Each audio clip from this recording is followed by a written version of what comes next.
Everybody, welcome. We are in episode 4 of Rusthenge. Our villagers have left their modest, friendly commune of Osprey Cove on a 2-day journey to the neighboring village of Iron Harbor. So friendly. Yeah, they love you guys there. Their mission is to inform the village that a man in rust armor had washed up on their shores, pierced with poisoned arrows. If you accept this mission, it will self-destruct in 5 seconds.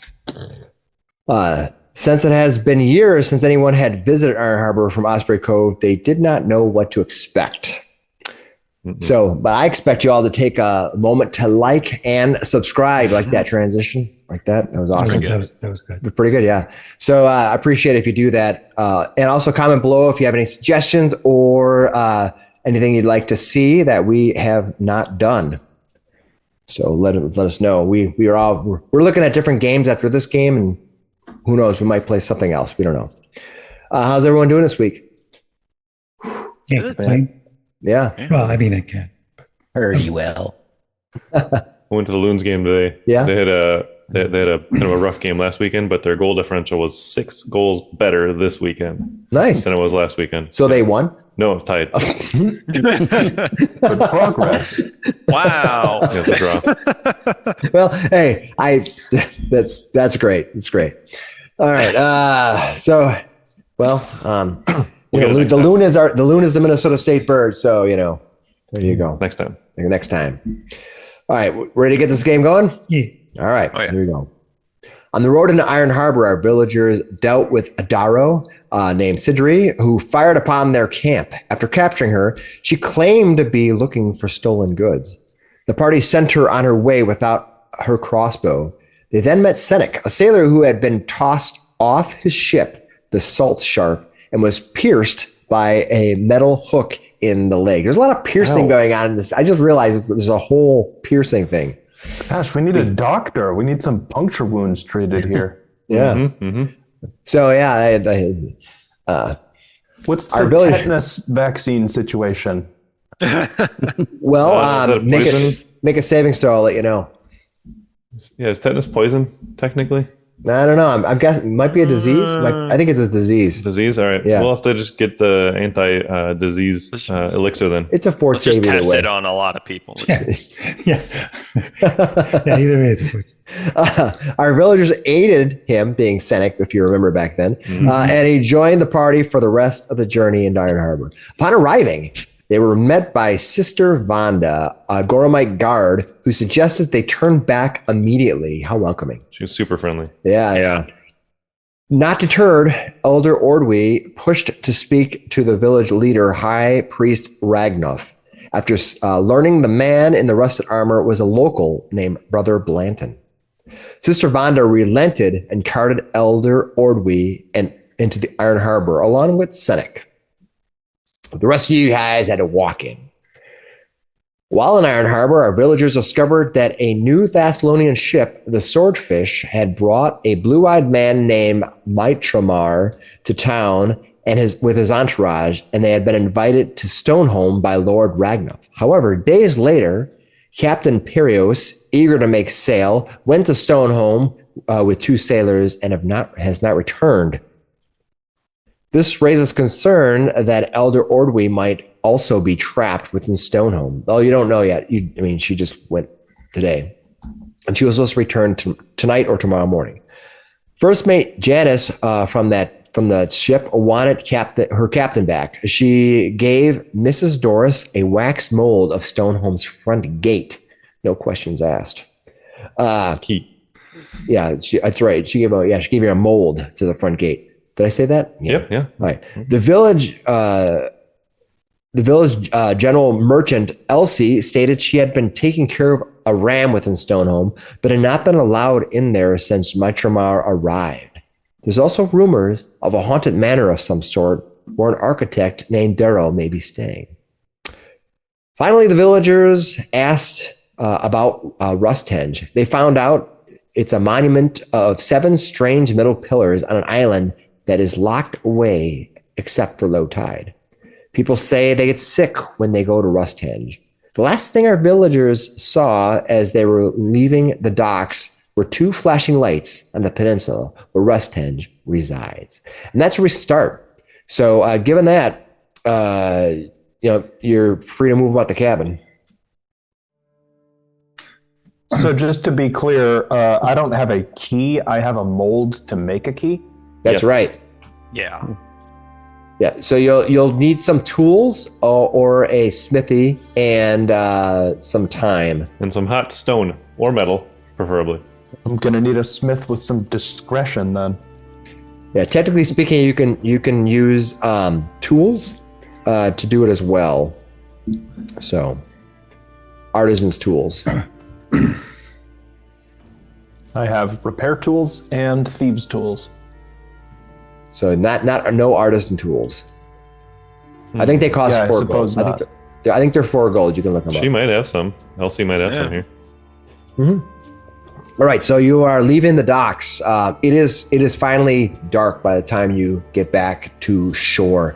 The town lights have come on across the scape. You see a few chimneys firing up here and there, but it's summertime, it's springtime, and though there are rains, it's not as cold. The tide in or out right now? The tide is going out. The low tide is roughly about 4 p.m. So it's slowly getting deeper right now. Maybe not a good time to go out to the peninsula. About 4 a.m. you can go out if you want, or you can wait till the next day. Thoughts on? Yes, what's on your mind? Miss Doris is just looking back at the swordfish where we met those sailors, going, it's a nice evening out here. They must really be scared if they're stuck up on that boat. Well, they live there, don't they? Yeah, but I mean, any sailor been out on the ocean a long time might end up, they want some shore leave. Most of the time they only get a few days. And with the weather like this, I mean, I'd be on shore even in a crappy town like this. I look around to see if anybody heard me. Everybody heard you. Are we getting run out of town? You literally see half the town look up as you're talking, almost announcing this. You see a bunch of people in the village look up at you. We're walking down the dock. Oh please! I literally stepped in crap first thing back on land here. Oh, you meant it literally. I see. Sure. Everybody's heads turned to see who said that. Did you see any spot where we could get a pint? You can ask around if you want. Elsie's had tea, which was nice. Asking around, some of the villagers give you a little crap. Refer to you by not the Osprey Cove. The chicken coop. Yeah, they call you chicken coop or things like that. But you learned that just back where you came from, almost in an unassuming little box of a hut, there's a place called the Salty Slag, and you can find that. Now that definitely sounds like a pirate kind of bar. Yeah, it's really tiny, and it's it's right off that small little dock, and it almost you didn't even notice it when you walked past it. Should we go in? Yeah. Should probably not. If you want a drink, Well, you might survive. I'm always down for a pint. What the hell, I'm in. Teach us a thing or two about the local cuisine. we should probably also ask around if anybody else has gone missing. Like, if somebody has some firsthand knowledge of it.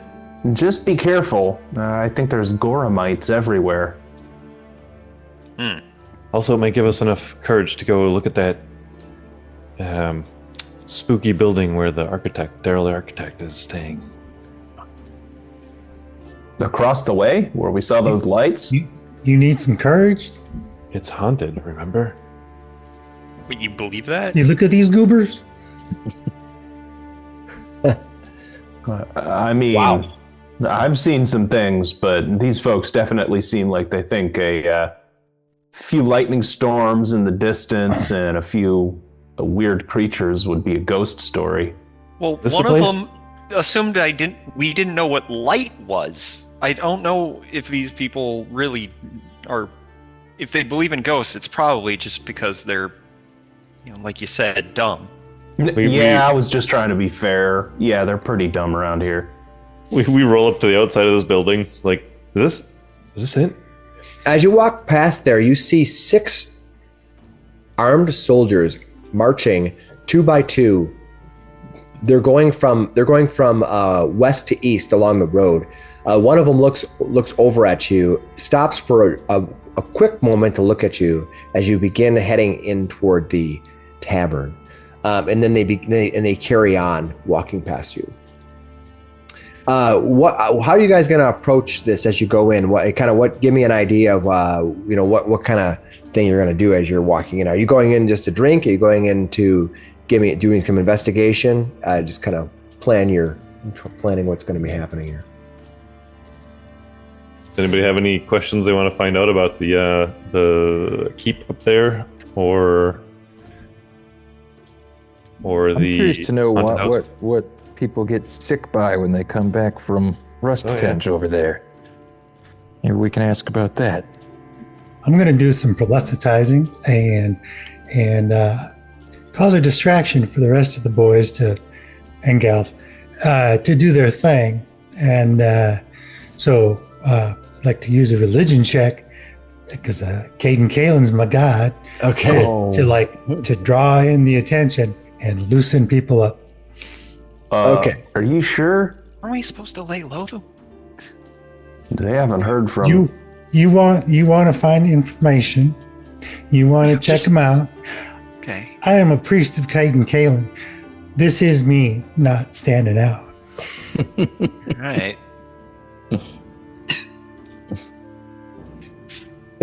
Just in case they want to kick your ass because they haven't seen a Caden Kalian worshiper in 40 years. I'm just a sailor. I'm not with you. Also, I guess if do you're they going to do like that, beer? if you're going to do that, make sure you add your hero point back in for the night. Might need it.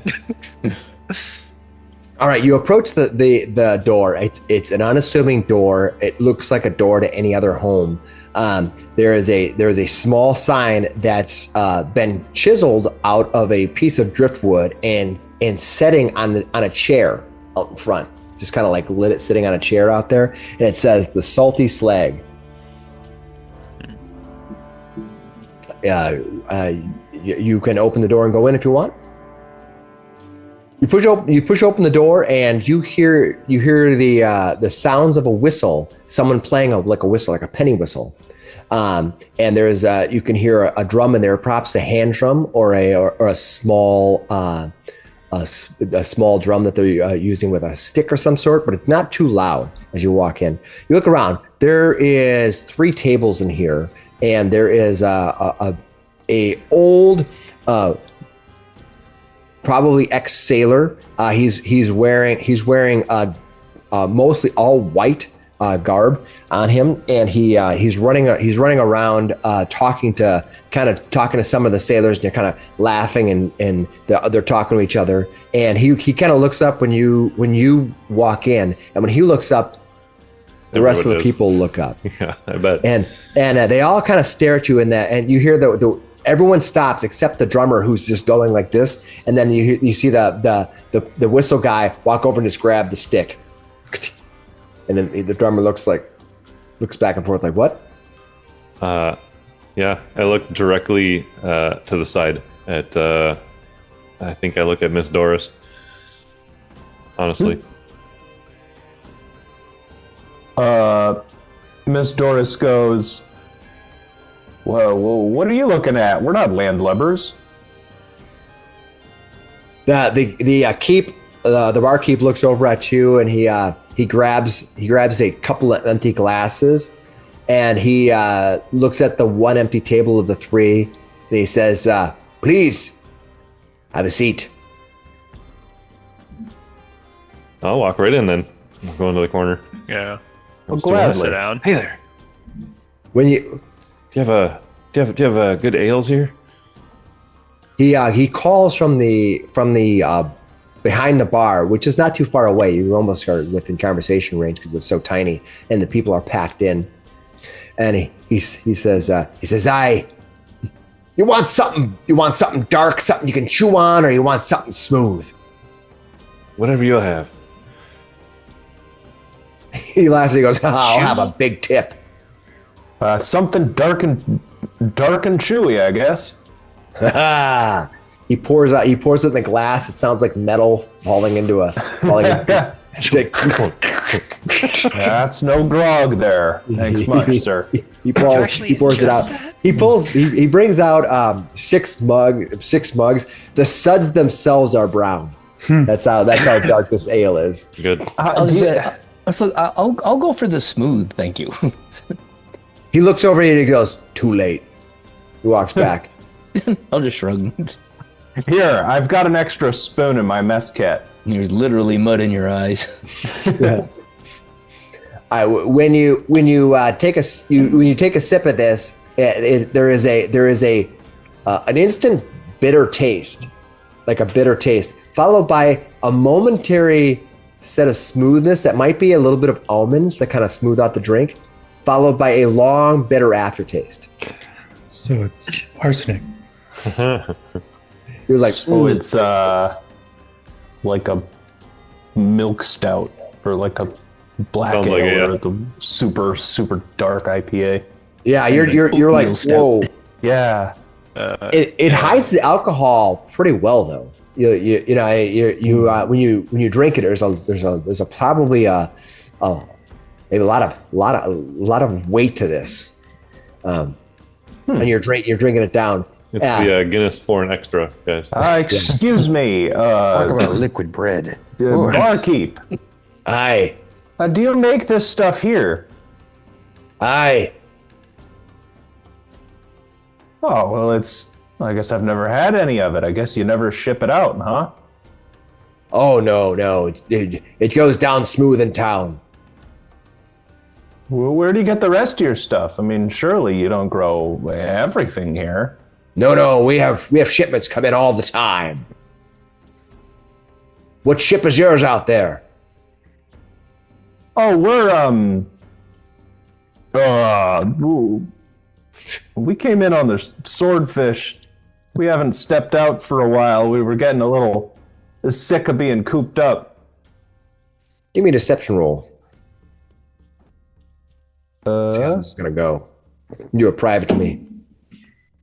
For me, and everybody at home gets to watch you fail. oh, good.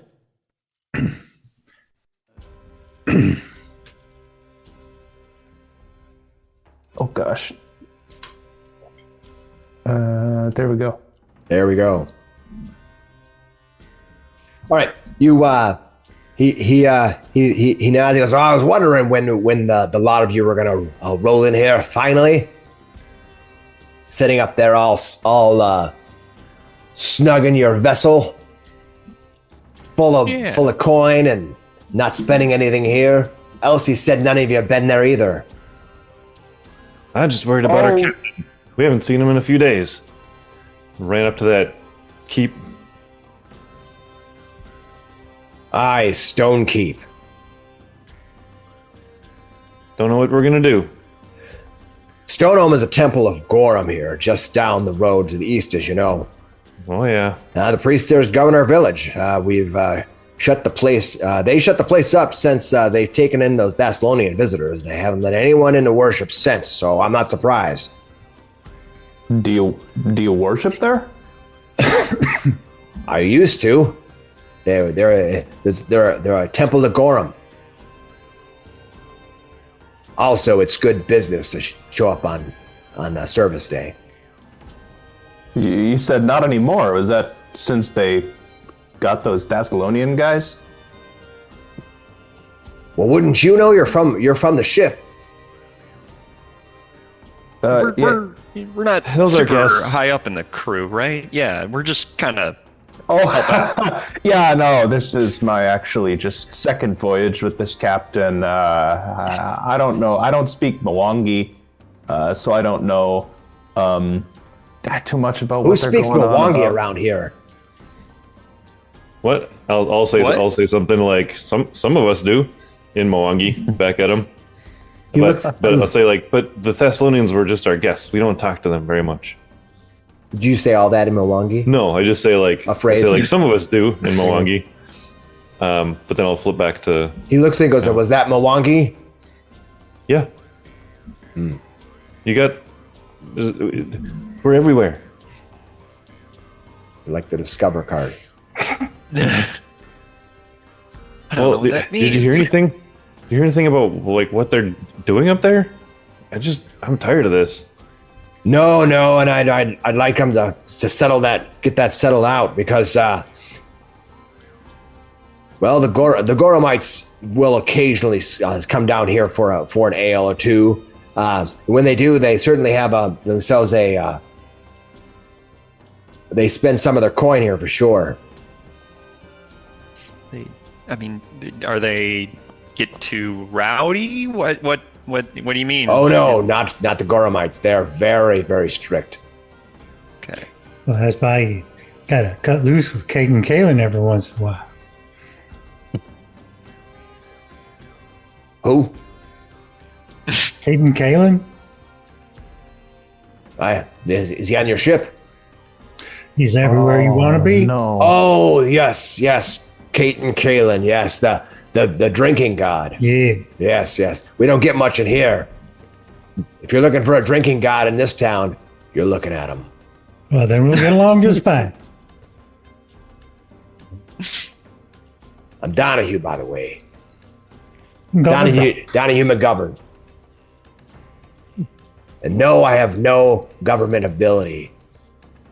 It's an unfortunate name. Ah,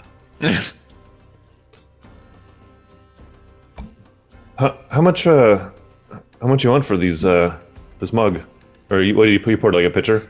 No, he brought up drinks for everybody. Okay. How much do you ask for these mugs? He looks and he says, that'll be 3 silver for the lot. I'll pull it on. I'd gladly pay another 3 if somebody just tell me what the heck's going on up there. We can get our captain back. I'll pay him the 3 like right off the bat. Yeah. He says, well, not much more to say. They I say that loud though, in case anybody is around the, you know what I mean. Yeah. But I hear he's responding. There's Yeah, not much more to say. there's not much more to say. Looking through the about rumors. this round, guys. Yeah. They have some conversations throughout just some maybe question some of the fisher folk here and there. Mostly they're confused by this, that this has never happened before, where the stone home has been closed down. And since you're clearly not from Osprey Cove, they seem to respect you. And so they even respect the drinking god.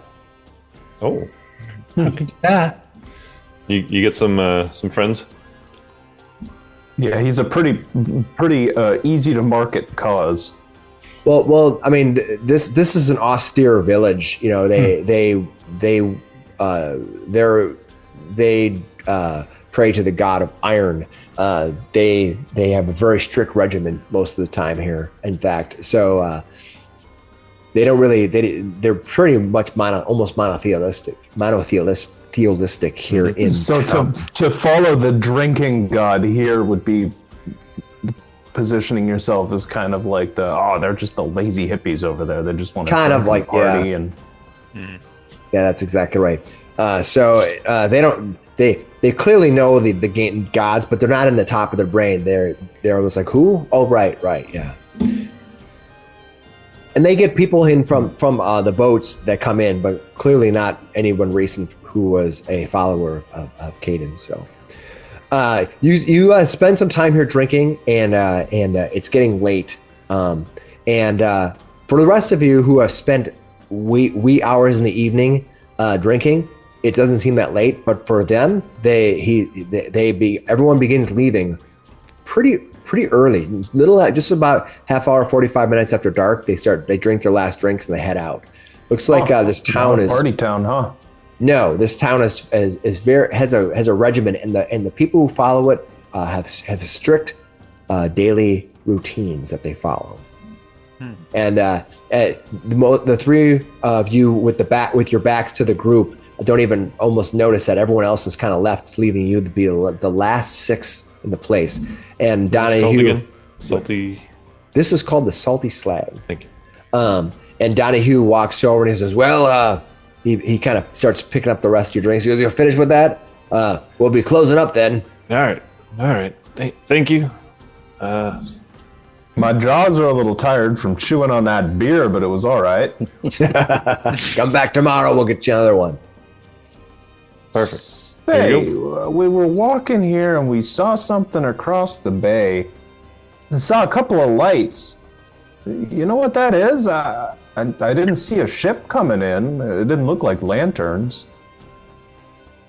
You're talking about those jagged spires you see just to the south. Yeah, is that Rusthenge? Yeah, sticking up on the Thunderhead Island.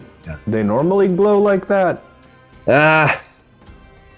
Not usually.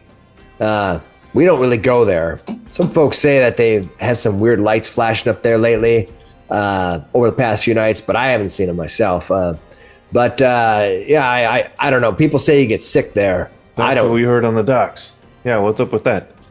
Well, I don't go there very often. Nobody goes. You can't even get there except for low tide unless you want to take a boat. Well, you say people are saying people are getting sick. What are their conditions? Like, are they We're talking coughs, feverish? What are we thinking? Sometimes they're laid up in bed for a day or two. They get fevers. They get tired. They just feel fatigued. They don't. So we just sort of avoid that place. There's nothing but those are just metal spires. I hear they're just like 7 metal spires. So no one's passed away from this sickness, this rumored sickness. Sorry. Nothing like that. Just a little discomfort. Tybalt over there, the one who just left, he had to run something awful for 2 days. I don't know if it was from that or what. Could be this beer. But I'll tell you what. You see Tybalt walking out of the outhouse, you don't want to follow him in. Give it a good 10 minutes. Oh, okay. Well noted. So Kalen starts getting the giggles. He picks up your drink and he goes, "You done with that?" Could I scoop up the last bit of a beer? Just a second.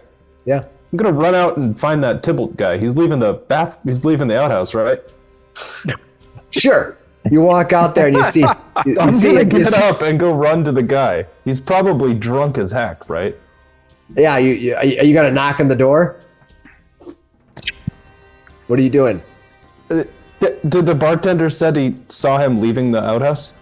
Well, he just made a comment that you don't want to go follow him into the outhouse after he gets out of the outhouse because he leaves quite a stench. So let's say he's there.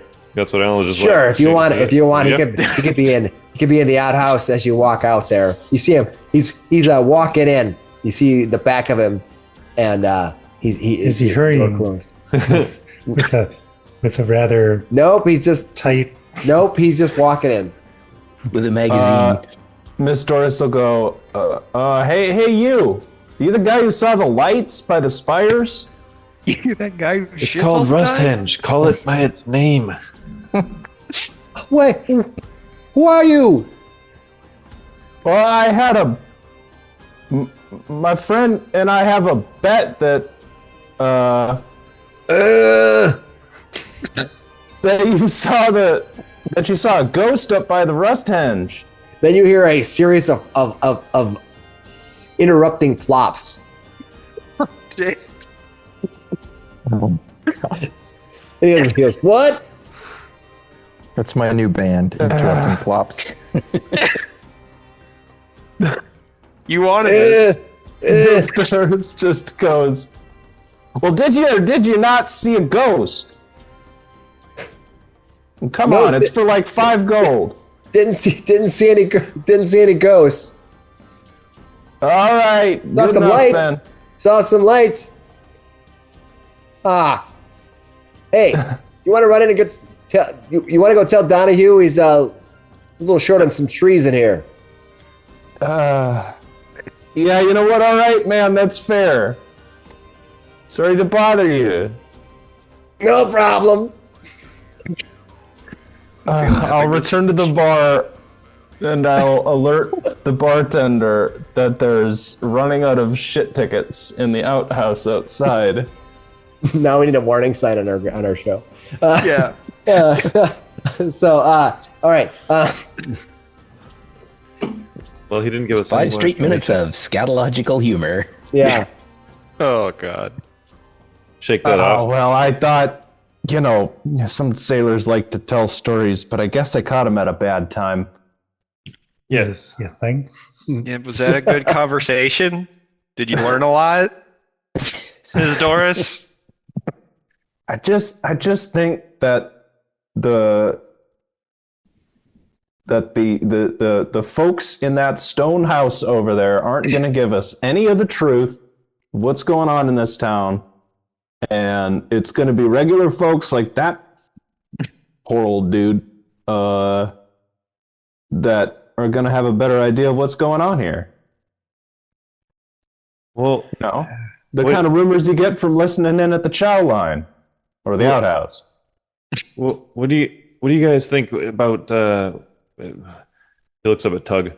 Tug? What do you think? Should we go check out the haunted house then? Maybe we can find the architect. It's our best lead before tide goes down. I'm curious to see what they think is over there, considering they think that we're some sort of chicken chasers, but who knows? Maybe it's a good time to find a ghost. If Well, it is haunted. tide's going to be down at 4 a.m. You're going to be pretty exhausted by then. You've been walking all day. It's true. I don't know. Well, I think we should go there regardless. Which one? The house. We need to find that architect. Yeah. He's been in there. We need to know what's in there. And maybe he's got the fixings to make a key in there. All right. Who wants to go? I'll come with. I'm in. As long as we're not getting up for low tide in the morning and I get some chance to rest. Oh, no. I gotta sleep. All right, then let's do a night hike. Let's go. It's just the next building over. Yep. It's not too far. It's just a minute or so walk down the road and down here. You find yourself at the point where you see 3 buildings, some of which have been not even barely started. You said the middle one was Yeah. the most complete, right? Yeah. But still had birds, I think you said, like perched in there. Yeah. As you approach, you see 3 buildings that are partially finished. Let's see if they have. They don't have any specific reading text, and I didn't write anything for it. But effectively, what you see is that within the 3 manors, there's little to find as you approach. You see bird nests as you kind of approach up on the rafters on the inside. Vermin nests around, and you see that there's half finished houses are in dire repair. The western manor is little more than its foundation, while the eastern manor seems partially collapsed, like they probably built it, but they didn't properly support it or whatever. The center one, which is the smallest one, is the soundest of the trio. But you can see all right from the outside that the roof is probably leaking and it's partially collapsed. So none of these 3 burnt down, fell over, and sank into the swamp. Nope. Good. But you do see that the middle one, despite all of its being disheveled and broken down, that does have a chimney, and there is a small fire coming from it. One of the main buildings. From the center The middle one, one, the small one, yeah. Ooh, I think he's home. It was Daryl, right? Daryl, the architect. Yes, Daryl the architect. Who wants to do the Brother talking? Daryl. Yeah. It's up to you. What do you guys gonna walk up? It looks like there's sort of a door. There's no window on the one side. It's just open. It seems pretty dark in there right now. Still think we should knock, right? Yeah, that's polite. Yeah, just Gorik will knock. Hello? Is anyone here? Home? Why yes. Why yet? You hear from the window. You can hear somebody inside call back. Can Visitors. Well, how about that? Yeah.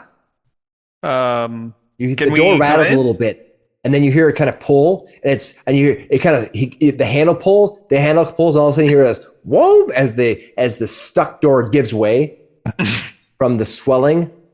It pops open, and it kind of almost hits the man on the other side as he's waiting there. What you see is this man with he has this kind of blue jacket over the top of him with a high collar. One side has like almost like a half cape that goes over one side. He has dark skin with these braided hair that rains off the back, and this big thick beard. He smiles wide as he looks at you, and he goes, "Hello." Hi. We had some questions. We're actually from Osprey Cove. You know where that is, right? Oh, I know. You're the next town over. Never been there. It's quite a. For being the next town over, it's quite a bit a ways away. Otherwise, I would have been there a long time ago. I've been trying to get there myself for years. Couldn't find anybody to take me. Pardon me. Daryl's the name. Daryl Finnick. Used to be. Hi, Well, Daryl. Sorry. I'm Gorik. Gorik, nice to meet you. No. This is our, for lack of a better term, our leader for this mission or traveling, Leoric. Do you have some questions for him? And I pull out a notepad to start taking notes about. Questions? Well, welcome to my houses. Well, the rest of the town doesn't like them because they think they're haunted. But I don't mind. Ghosts never bother me much, and there's plenty of space. Not many visitors. Are they haunted? Here you are. What's that? Well, are they haunted? Well, if you sit quietly at night, you're going to hear every boat in this place creak and moan and sing out. The wind itself singing its praises as an entire symphony as the winds cross from one end to the other. Well, that's normal for all buildings. Yeah, I'll take that as a yes. Perfectly normal. He looks up at the house and he goes, "Don't worry, they're not afraid of you." He said he invited us in, right? Yeah, well, yeah. I'll walk in. You walk into a completely dark home. There's a small fire burning in the corner. It looks like it's loaded with smoky driftwood, and so part of this area is actually kind of from the fireplace itself. You kind of get some backdraft filling up a little bit of the area. He doesn't seem to care much as most of the place is just filled with disheveled furniture that he's probably found or discovered or got as cast-offs from around the town. I'll cast light centered in the room. Whoa! That's a mighty good trick you got there. Yeah, put it up higher. It's pretty bright. As you do so, you can see that none of the walls here have been plastered. None of them have been finished.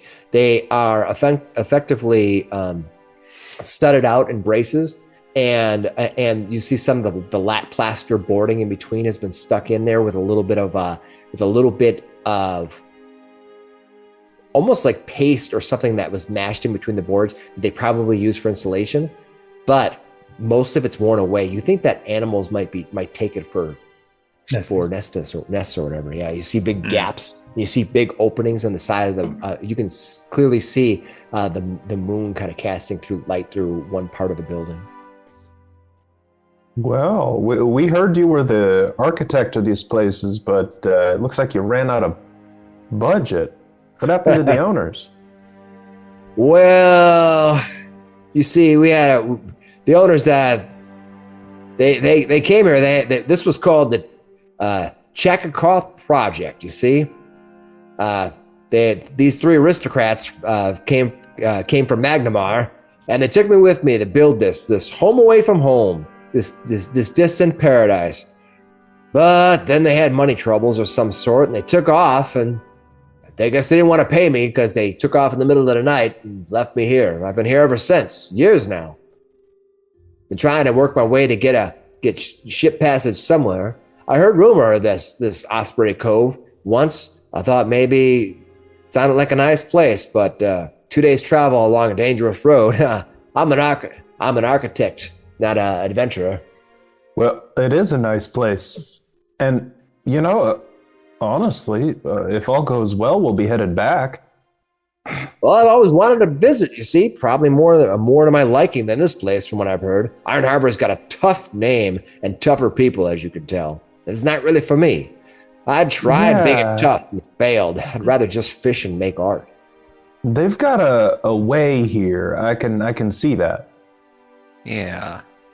It's their way or the highway. That's their way. Yeah, I mean, heck, they even have one of our elders stuck in meetings, perhaps, up at Stone Home there. I hear you might know part of something this about town that. from the beginning. Go ahead, Tug. Have they been part of this town from the beginning, or are they imports? Oh no, that whole, I don't know if you heard, but years ago, two brothers came over across the sea, and they came over on ships, had a mighty falling out. I think it would happen in Osprey Cove. I'm surprised you don't know about it. But one of them ended up here, and he was a Goramite and built that structure over there. Now High Priest, I don't remember his name, Nuff. I gotta look him up. Ragnarok? No. Regnoff. Oh, Ragnar, gosh. High Priest Ragnoff there runs it. He's one no nonsense dwarf, that's for sure. I thought at first when I saw you walking the trail that you were him. Didn't see many dwarves around here. We all look the same, I'm guessing. Well, in the middle of the night. Fair enough. My eyes aren't what they used to be. You said your aristocrats, they left you in the middle of the night. Oh yeah. Where did they go? I'm guessing they went home. You didn't see them actually go, though? Well, if I did, I would have followed them on the boat. But you're sure their boat left?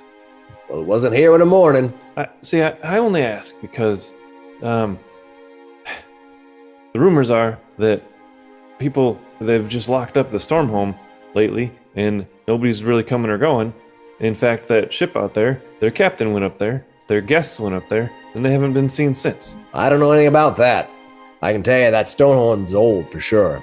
Well, the reason I'm asking is, did they lock up like that when your aristocrats were here? I don't do a lot of work up there. I had some interaction with it. You see, let's see. Got that Gorham's not a god of architecture, so they don't really use my services all that much, which is one reason why I'm looking for a place to stay, some place to go. Osprey Cove is pretty good. I like making art. It's a better spot for it than here. Desna is the god for that. Oh, I like it. I think back in Osprey, we might even have beer you don't have to chew. Oh, you've been to the salty slag, I see.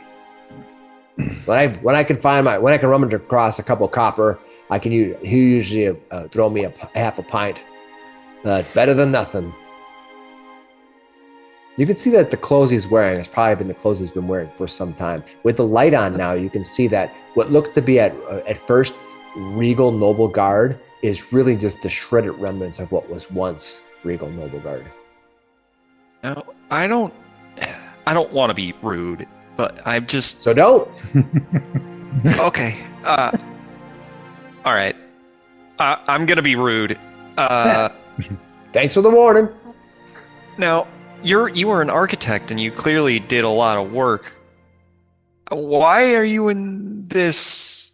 And I kind of gesture around. This is Paradise? here. Well, this building in particular. Well, And- sometimes I stay in the shack down on the west end of the harbor. There's a little shack there where there's a boat. That place, they rarely ever use that place. Sometimes I stay here. You see, there's not many places to work around here if you don't have much of an occupation. I was trained as an architect. You know what that gets me? Not a whole lot. Yeah, So the you shacks got any around tools? here are architect types of buildings.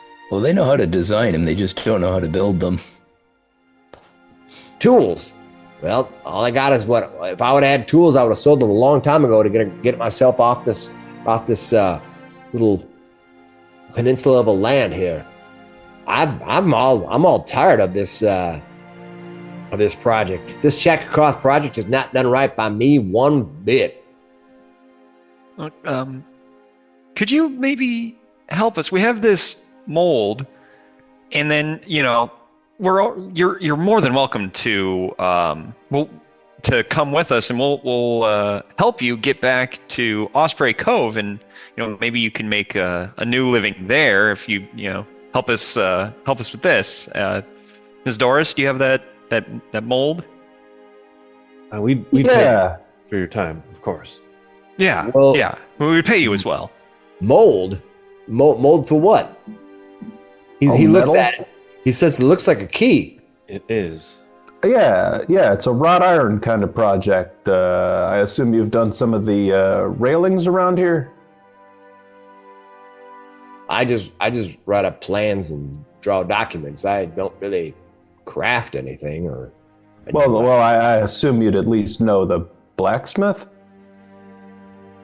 Oh, there's. I'm sure there's a blacksmith in town, but I've never really had use for him. I just mostly get stuff off of driftwood and find it on the shore. But a lot of storms around here. A lot of things wash up on the shore. You telling me you put these up with no nails? He's starting to look at all the scaffolding of the house. He says, I didn't put any of this up. I was here pointing and shouting. That was my role. I sat in a tent right out there. Then one day the tent was gone, the ship was gone, all the people were gone, and what was left with here was me. That ain't very nice. And as an architect, I do have insight about a few things. And one thing I can tell you is that someone looking to try to make a mold of a key is probably up to no good. Or maybe, just maybe, we think somebody else is up to no good and we're just trying to figure it out. Well, that's a mighty good comeback. Well, we might want to be getting our elder. You want to get your elder? Mm-hmm. I can see where that's this elder that they went to Stonehome. Yep. It's not just us. I mean, they won't let Elsie in to take care of livestock in there. Oh, her ram. I sometimes wander there. She gives me some baked goods when I'm in a bad place. She I hasn't know that seen that ram in days. Yeah, she hasn't been there. Her ram is getting sick. You should make sure you talk to her before We you. did. That's why we want to get in there. Did she too. give you the biscuit? Yes. What? That was delicious. The biscuit for the ram. Oh, right. We had our own biscuits. What biscuit for the ram? No. No, she did not. She asked me to take it up there because she knows that occasionally I would wander that way, but they won't let me in there in Stonehome for sure. Well, we weren't going to go tonight anyways. Maybe tomorrow. I can tell you that place is well defended from the ground, but they do have a neglected defense from above. You see, Stonehome's position nestled within a steep nook in the cliff side that leaves it open to infiltration from above. Well, I could probably point out the safest route up there if you're trying to get up there and take a look at the place, but to be honest, it's kind of dangerous. They have soldiers there. Well, you'd be doing us a huge favor if you could just point us the way there. I'm sure we can. We won't cause any trouble with the guards. And taking a look would be a smart first thing, anyways. Because if we can see our elder in there and she looks unharmed, maybe we can just come back down and wait for a little bit. Well, all right. I can draw it out. He says, look, you there. You look like a person who likes to do some writing. You got all that scripts and notes. Allow me to create a little map here for you, if it's all right. The cleric? Yeah, Or sure. Commander? Yeah. He'll hand over one of his. As you're writing down notes, he takes the pen from you, and he dips the quill a little bit and begins writing out a map on the corner of your paper. Just a trail, a path. He gives you some indicators of places where you can look to kind of find a trail that will get you close, at least near, to the western edge of the top side of this stone home.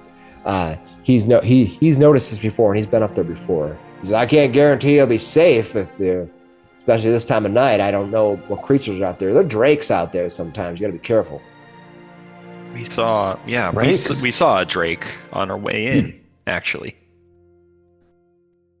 Out over the water. We left quickly.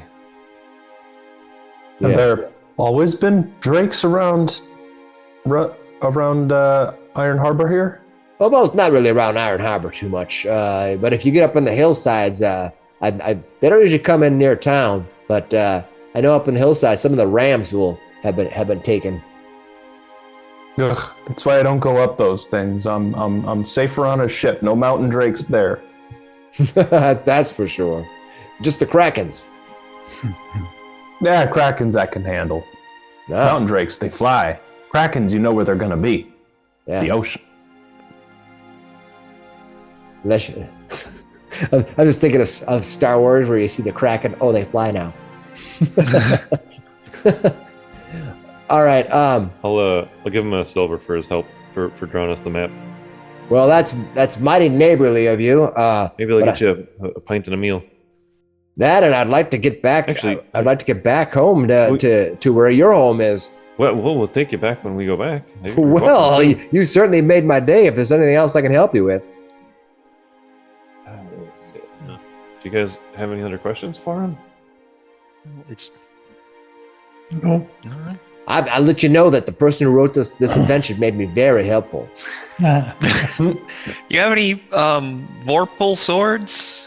+5? But sorry, I really only carry +3 Vorpal swords lately. I'm a little bit short right now. Oh, that's nothing. I don't want that. Nobody does. That's why I have like six of them here. The scaffolding is just Vorpal swords. In fact, that's the nails. We want to know where all the people went.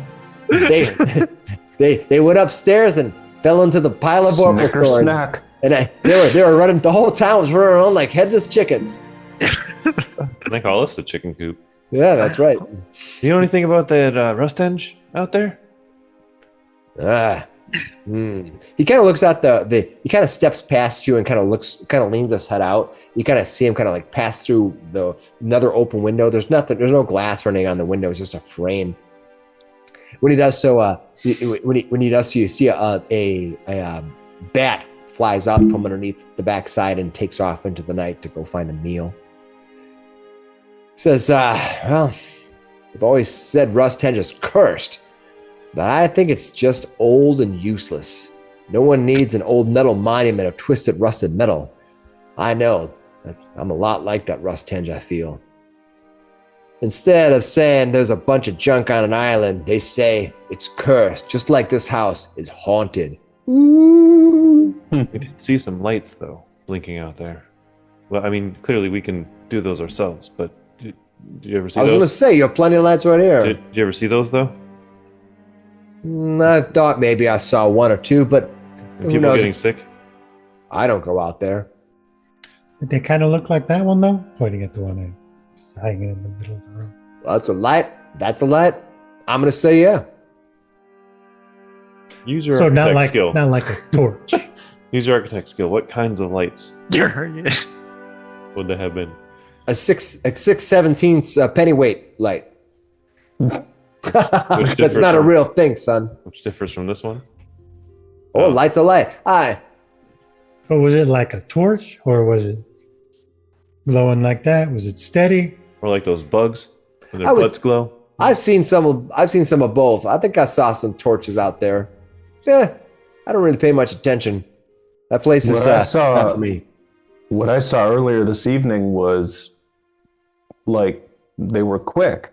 They were on and off again. Like if somebody lit them, they snuffed it really quick.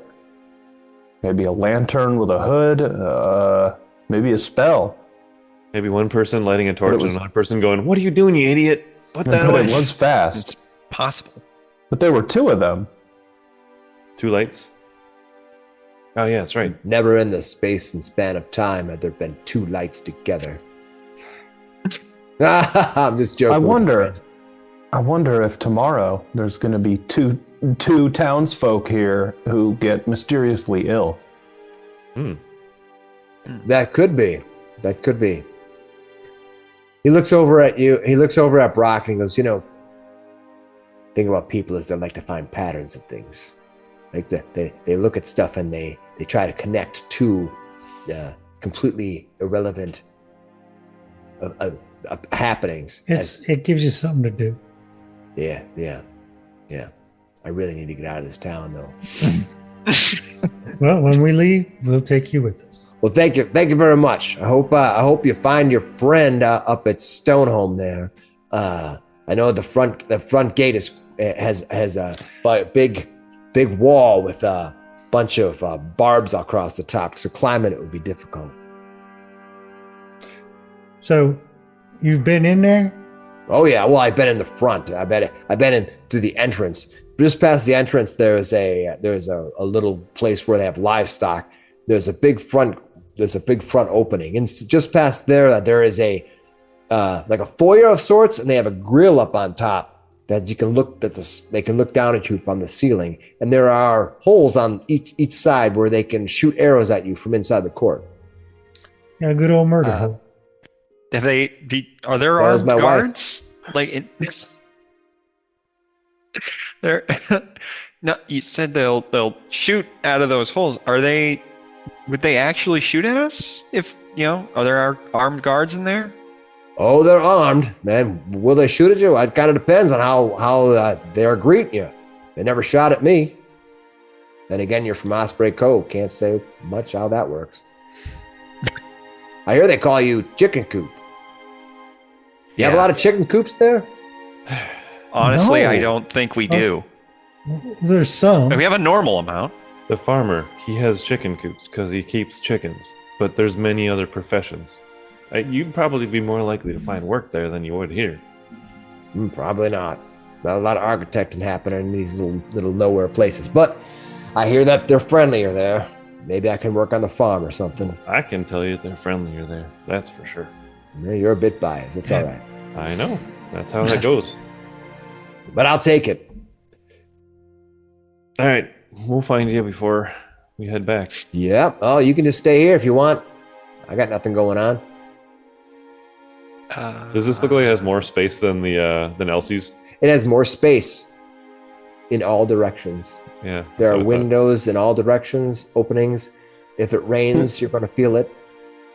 If it's a chilly night or a blustery breeze, you're going to feel it. You'll feel every nook of the evening. And we already paid for space over at Elsie's, so maybe we'll stay over there.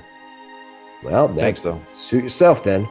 Just be careful you go up in those hills. I don't know what's going to be there. Never went up there at night, but I just know that during the day I've seen some creatures fled around the woods. I don't know, at night they might be more dangerous. Well, we need to rest anyway. Me too. You Yeah. see, he sits down in a chair, and the chair just cracks and breaks under him. And he looks back and he goes, "Shoot." The furniture maker left with the rest of the ship, right? Oh, don't worry about that. That chair washed up on shore. Think last winter. Huh. Lots of flotsam these days. That's right. Well, thank you all for coming. Then, if you're gonna head back to Elsie's, it's getting late. Yeah. This town basically shuts down as soon as dark happens. You want me to leave that? What am I gonna do with that? Sniff it off. Thank you. I appreciate it and everything, but I don't got much use for that. I got my little stove up happening over here. I'll also give him a day's rations. So I had 13 left, so Nice. I'll give him one of those. You give him he takes a wrap and he goes, "Oh, this is mighty kind of you, mighty kind." Have a good night. You as well. He shows you out. He does the Minnesota goodbye where you stand in the doorway for another 45 minutes. And Slap the talking wrap. about your families, talking about your kids. Well, Accurate. about time to go. Yeah, that's good. It's about time you go in. By the way, how's that nephew of yours? Well, Oh, little Jeremy.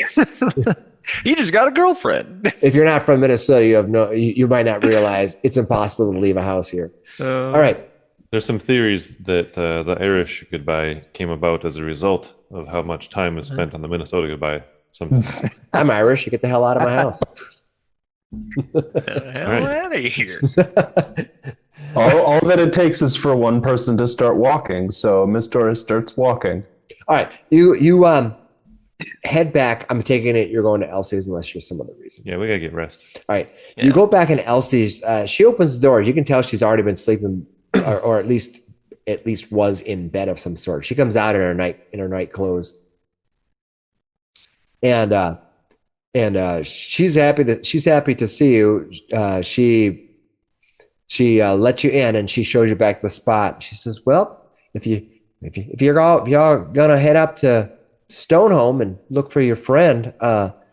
So she says, "Well, if you can give this medication to that Rosenthorn ram that's up there, it's not doing so well, and I haven't been there in a few days, and I'm really afraid." She hands you a biscuit, and she says, "If you could do that for me, I'd greatly appreciate it." How do you plan on getting in there? You're gonna go knocking on the door? And she says, she puts her hands on the back of her hips, kind of leans a little bit back, looking up to you. She is a halfling, if you recall. We're kind of making this up as we go. Yeah. You think that's the best approach? Well, I don't know. I mean, I will say that I did notice when I was there that they have a nice whale right in the middle of the front courtyard there. They have a whale. They have a whale? A whale, yes. They have a whale. Well? Or, Yeah, that's what I said. A whale. like the Well, that well. What do you call them in Osprey Cove? Or no? That well's got to be fed from water somewhere, doesn't it? Interesting idea. Do you know where that happens to come from? Well, that wheel is on the opposite side of the courtyard from the stables, and I suspect that wheel connects to an underground stream that empties into Iron Harbor, just east of town. I could probably show you where that wheel comes out to. Yeah, that would be great. Just so, we could know. I don't know. Seems like something good to have knowledge on. Yeah, just in case. Yeah. It's a wheel of knowledge. I just want to put it out there that I am not very interested in climbing through wet caves while we're here on our journey. Well, I'll tell you, it's not a wet cave at all. It's a little whale opening. It's about you're climbing on your hands and knees. I mean, I had to duck a little bit, but you'll be fine. I mean, there are probably some rats and some vermin in there. Oh, You aren't making this a more attractive proposition. And it's a wonder I'm not married. She laughs. She says, anything to get you inside so you can give that biscuit to my dear old ram friend. She's really not doing too well. Well, hopefully this will help. All right. I'd still like a key. Oh, she's been sick. Now slowly getting. She's not not chattering to me, not moving about, kind of slumped down. This little biscuit here will certainly make her feel better. You can buy one. You can buy something similar from me. I sell them, not in biscuit form. That's really for the RAM. Little extra I did.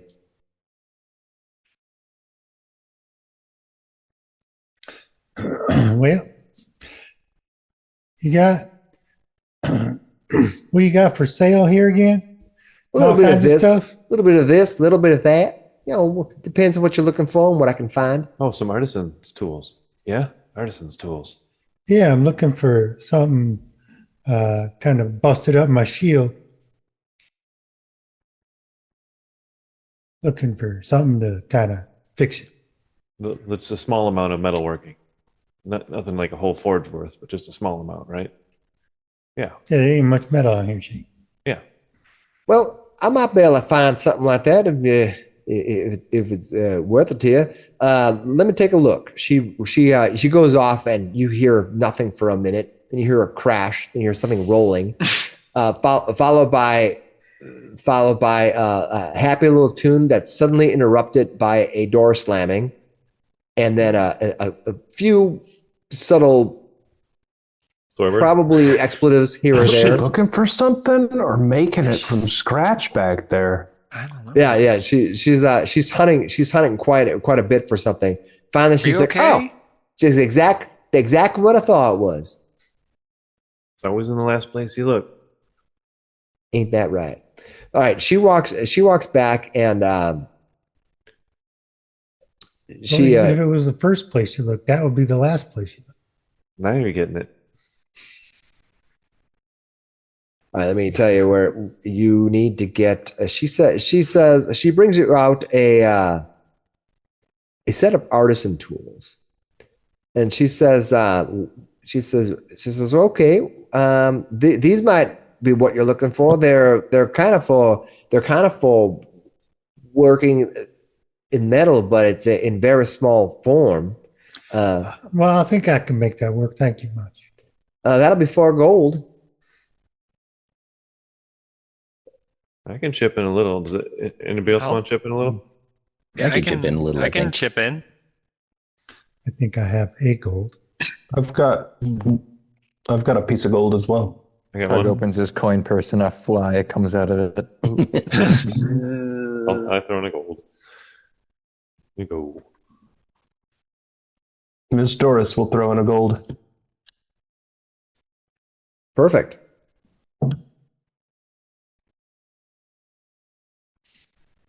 All right. You're going to have artisan's tools then to be able to work on this, to put together this key. Excellent.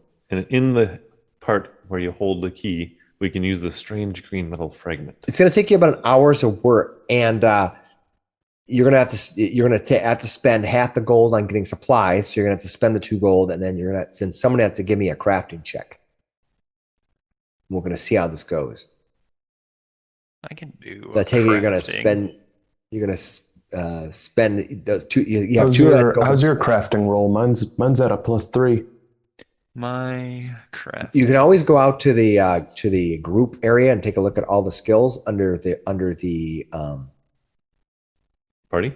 party. Really? Yeah. My crafting is a +7. I have a +4. I have a +1. Is it Minecrafting or Minecrafting? Yeah. Yeah. I'm not very good at the Minecrafting, but Yeah, I got a +4 in the crafting.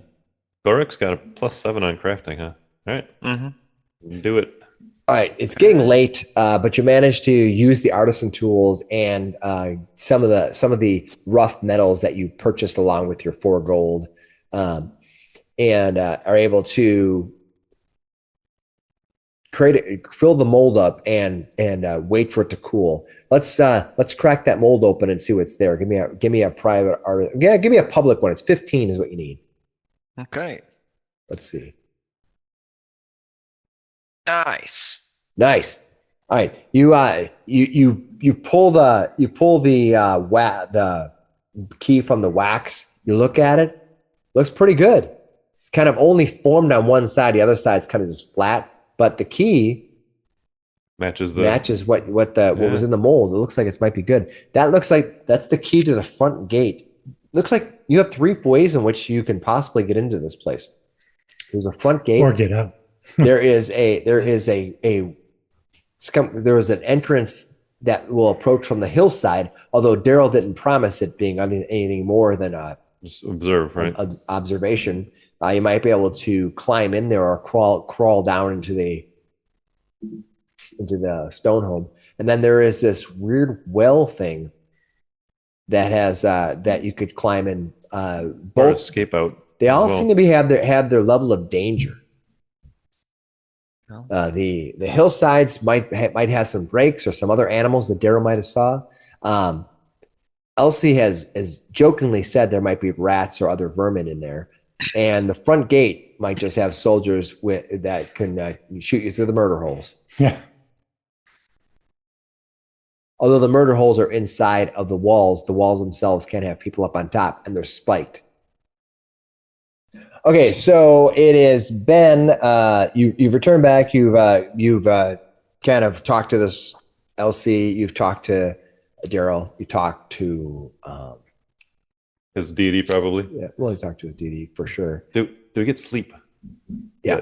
Let's pass. Can we let's talk get to some the rest and we'll wake up Sandman? the next day. Okay, so it's been the next day. You're all well rested. Spells back. You wake up. It's getting you're coming up on higher tide again. As you wake up, and it's a fairly nice day out from what you can see. There's not a lot of windows in here.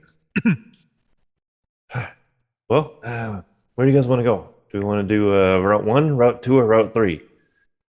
1 if by sea, 2. No, wait, how does that go? 1 if by well, 2 if by hilltop, 3 if by front door. Do we have to crawl? I think we should climb up in the hills. And I think we should save that key just in case we need a quick exit and we can't get back up into the hills. Well, the hills are more of observation. Observation is a new word. It means that we would only be able to observe down into the. I think we're talking reconnaissance. Like a crow's nest. Yeah.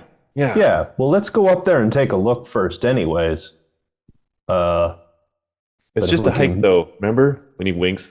We're just taking a hike up and around the hillside. In case any of those soldiers ask us what's up.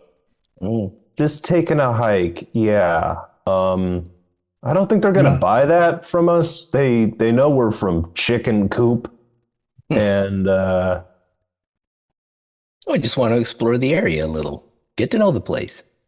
Okay. Frankly, I just wanted to see if I could hear that ram because Elsie was really worried about it, and we wanted to bring her this biscuit. Didn't she say the livestock was in the front of the compound? Yeah, it's all in. It's right inside the front door. By the whale? The one guarded by all the shoot holes. Well, maybe we can see in the front courtyard from up on the hill. I'm thinking the hill. How about we just go take a look at the gate? If it says open house and it's wide open, maybe we just walk in.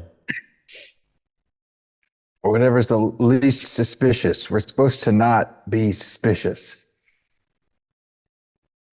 Well, I assume. Elder Ordway. Yep. Elder Ordway hadn't come yet, so I'm assuming she ain't gonna. So I'm thinking we ought to take a look. I assume she's not there when I go look out the front door. So I'd rather be forewarned and have a look-see. We ain't got to go down the cliff, but before we go knocking on the front door, it seems awfully suspicious along with the people from the boat being gone and all. Agreed. All right. We'll keep it really quiet and we'll go for a hike. All right. Looking over at like the metal clad Commander. Yeah, what kind of armor you got? It's heavy armor. Yeah.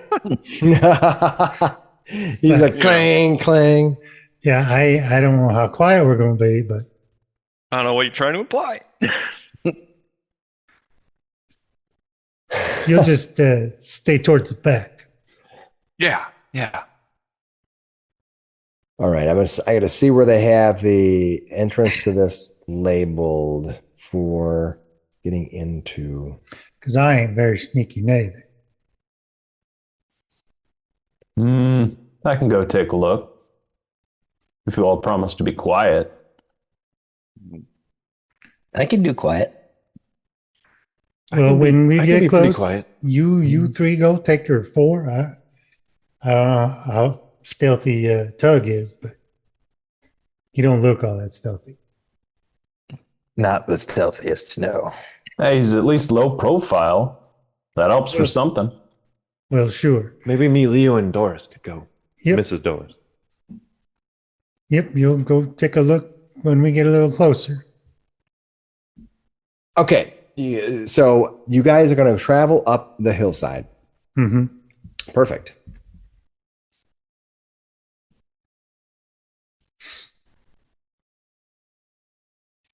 All right. Stone home.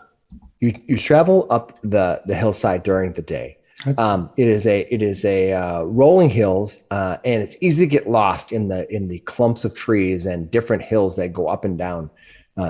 It's not necessarily a sunny day today, but it's bright out. It has that kind of misty brightness about it, and you can easily see where you would have had a difficult time finding the particular path as there's these various hills that roll up and down, and trying to figure out which ones they were would take you a while. But following Daryl's advice and guidance, you manage to find your way around to the backside. As you do, you can see that you climb up over the top of the hill, and you can look down on this stone home. You see that you actually are still underneath the roof, and there might be a roof line of some sort, but you're kind of coming in parallel to like some kind of a balcony or something. And there's a big balcony. It looks like almost like there is a dirt path or a dirt track in this balcony. And as you do, you see a woman there as you come walking up on it. She is on the balcony. As you get closer, how close do you want to get? Should we noticed? Should pause here? Should we? We're doing stealth at this point. We should hide in the bushes. Do you guys want to hide, and the rest of the three of us will sneak at this point? Yeah. Yep. All right. Who would like to sneak up on this? Mrs. Doris is definitely sneaking up. I will be sneaking. And I can. We have the three of us are all a +5 on the sneak. So Perfect. All right. So A big old +0. So all right. So the +0 crew is going to stick back a little bit. Yep. The rest of you sneak down, getting closer and closer to the edge. There is rolling rocks and hills with scattered trees here and about. Some clumps are large and some are just one tree that you're kind of coming down. If she looks up, you can see her. You can see though she is kneeling in kind of at the edge of the dirt. She seems to be holding something in her hand as he's kneeling down. As you get close to her, you recognize her as the woman you had met, Sister Vonda, that you had met at the beginning of entering Iron Harbor. Sister Vonda was there, and she is kneeling down and whispering to herself. She might be praying. Does she have that balcony? Yeah. There's a gap then clearly between the balcony and the cliffside? Yeah. Of more than 2 feet, I'm guessing. Yeah, you could probably make it. It's not very big. It's maybe 10 feet across. You might be able to jump over to it. But as you of course, it's up to you. If you get close enough and she sees you, she might raise the alarm. Oh, we're just Well, sneaking. we don't happen to have enough experience to be level 2, do we? Not yet.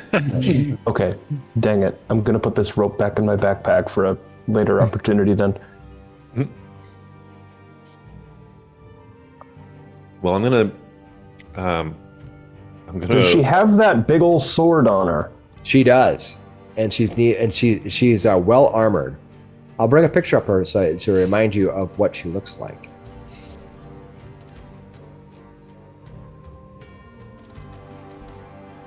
And mean. I'm gonna use. I'm gonna try to look and see if I can make out what she's holding. If it looks like familiar, if it looks like the Goromite thing that we brought back. Give me a Maybe perception. Give me a perception. Is that a Perception. is that a seek? Yep. All right. You want it? Private to me. Yep. So I can let you know what you may or may not see.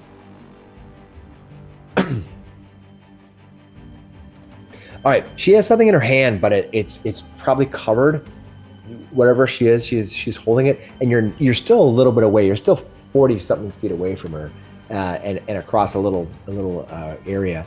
The actual place where you're looking at her is. Let me look on the map to tell you that.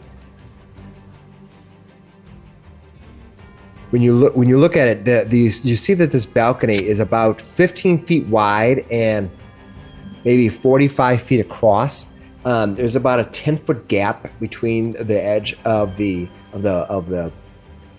place, and it drops down. It drops down probably 15, 20 feet down. And you can see her. She's kneeling before this dirt trench, holding something in her hand. She is about 30, 20, 25 feet from the edge, maybe, as you guys creep up on her. Does anybody want to listen? See if they can hear what she's saying. She seems to be not speaking. If anything, she's whispering because looks like she's just talking, or not even really moving her lips much. I misunderstood then. Okay. That's okay. She's just by herself.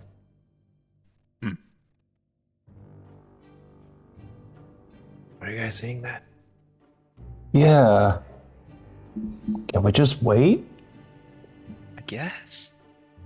I mean, the adherents of the Lord of Iron probably don't pray for too long. Is this They don't Baldur's seem Gate like 3 rule? Is this Baldur's Gate 3 rules where the NPCs just sit there for all eternity? Yeah. All right. If you want to wait, that's perfectly reasonable. I'll wait 10 minutes at most. See if she All right. leaves. Well, it's either that or you're Leroy Jenkins in it. All right. You guys are waiting there for about 5 minutes when the heavy metal door that leads from inside swings open. You see where a man wearing a breastplate soiled with rust stands before Vonda. And I'll bring a picture. I'll bring a picture of him up now. Like super rusty? Yeah, it looks pretty rusty. Yep. It looks probably like the guy on the beach that we found. No, he's not. He's not covered in metal like that. He is. He just has like a breastplate, and it has some kind of a symbol on it. But you're not. You're a little bit far away. You might have to do some investigating to check on him. As I try to find his photo. I think this is it right here. Yes. I'm calling it. We've got a cult of a time god going on. Well, place your bets, everybody. That's the man that you see. He's this man has a wicked looking pick dangling from his hip and a strange horseshoe looking symbol around his neck. And I'll show you a closer look at the symbol afterwards. But the oddest feature is a curled horn that is latched to his opposite hip. It's a deep black with gold bands. He's surrounded by 3 other men as he walks out, each of these dressed in rust-colored robes with daggers at their hips. The lead man approaches Fonda. Why don't you give me Why don't you both give me a listen check to see if you can do a perception roll to see what you hear from this person. Private to you? Private to me, yes, yeah.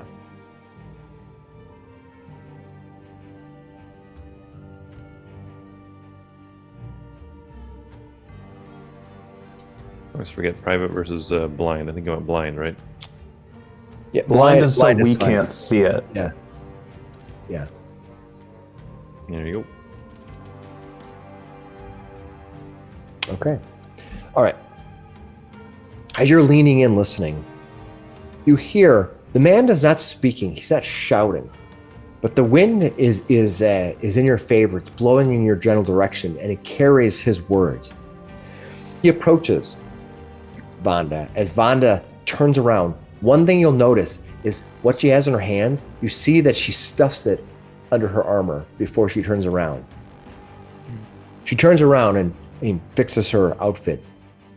And this man walks up to her. He has beautiful blue eyes and a long beard.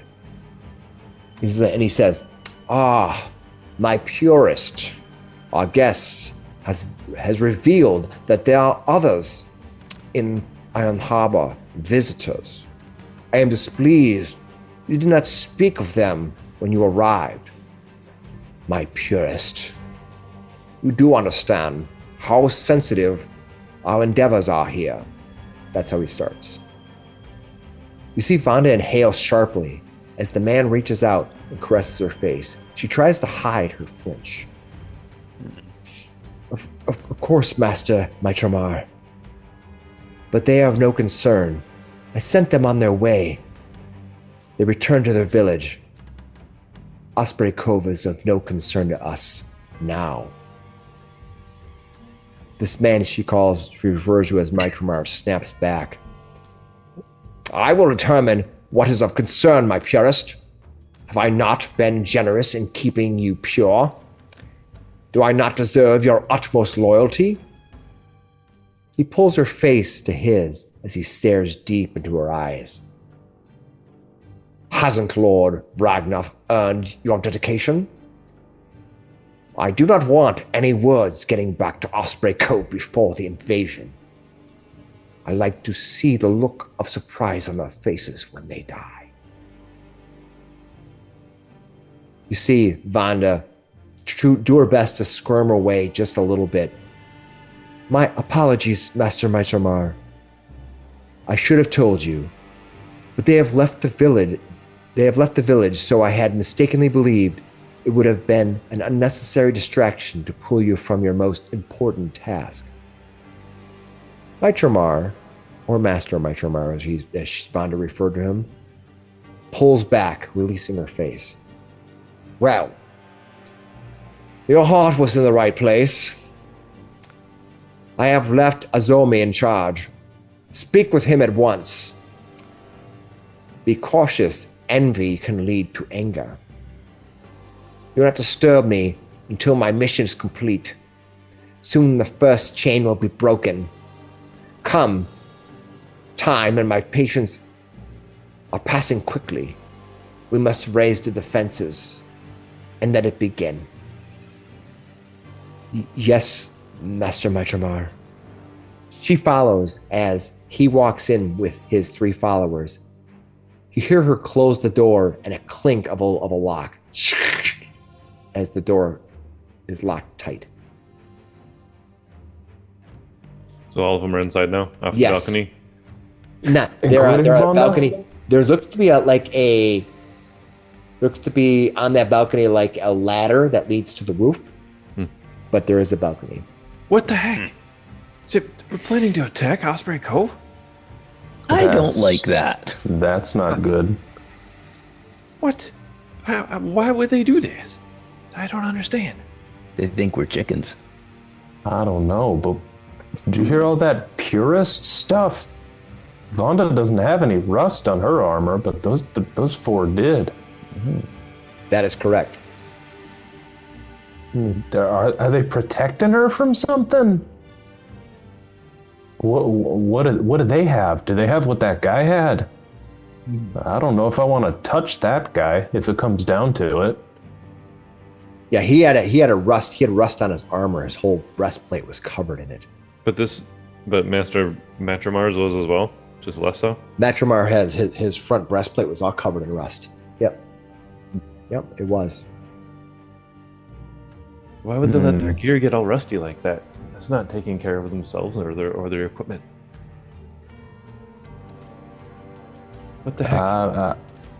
I don't know. I mean, it's really easy to let stuff go to rust by the sea here, but Let's get back. We can tell the others what that's happened. something different. They're protecting her from it, I think.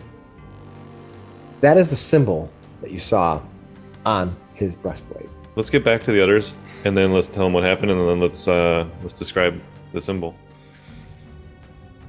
All right, you backtrack up the hill, slowly moving back just to make sure that nobody else hears you. Although there is no one in the immediate vicinity. Being stealthy. You emerge back to find the others waiting for you. Yeah, I'll draw the symbol in the sand or in the dirt on the path and be like, one of the guys was wearing this, but I don't recognize it. Do you guys recognize it? Can I make a religion check? Yeah. Certainly can. Did you do a private to me? Do a recall knowledge. Think so. Okay. Twice. All right.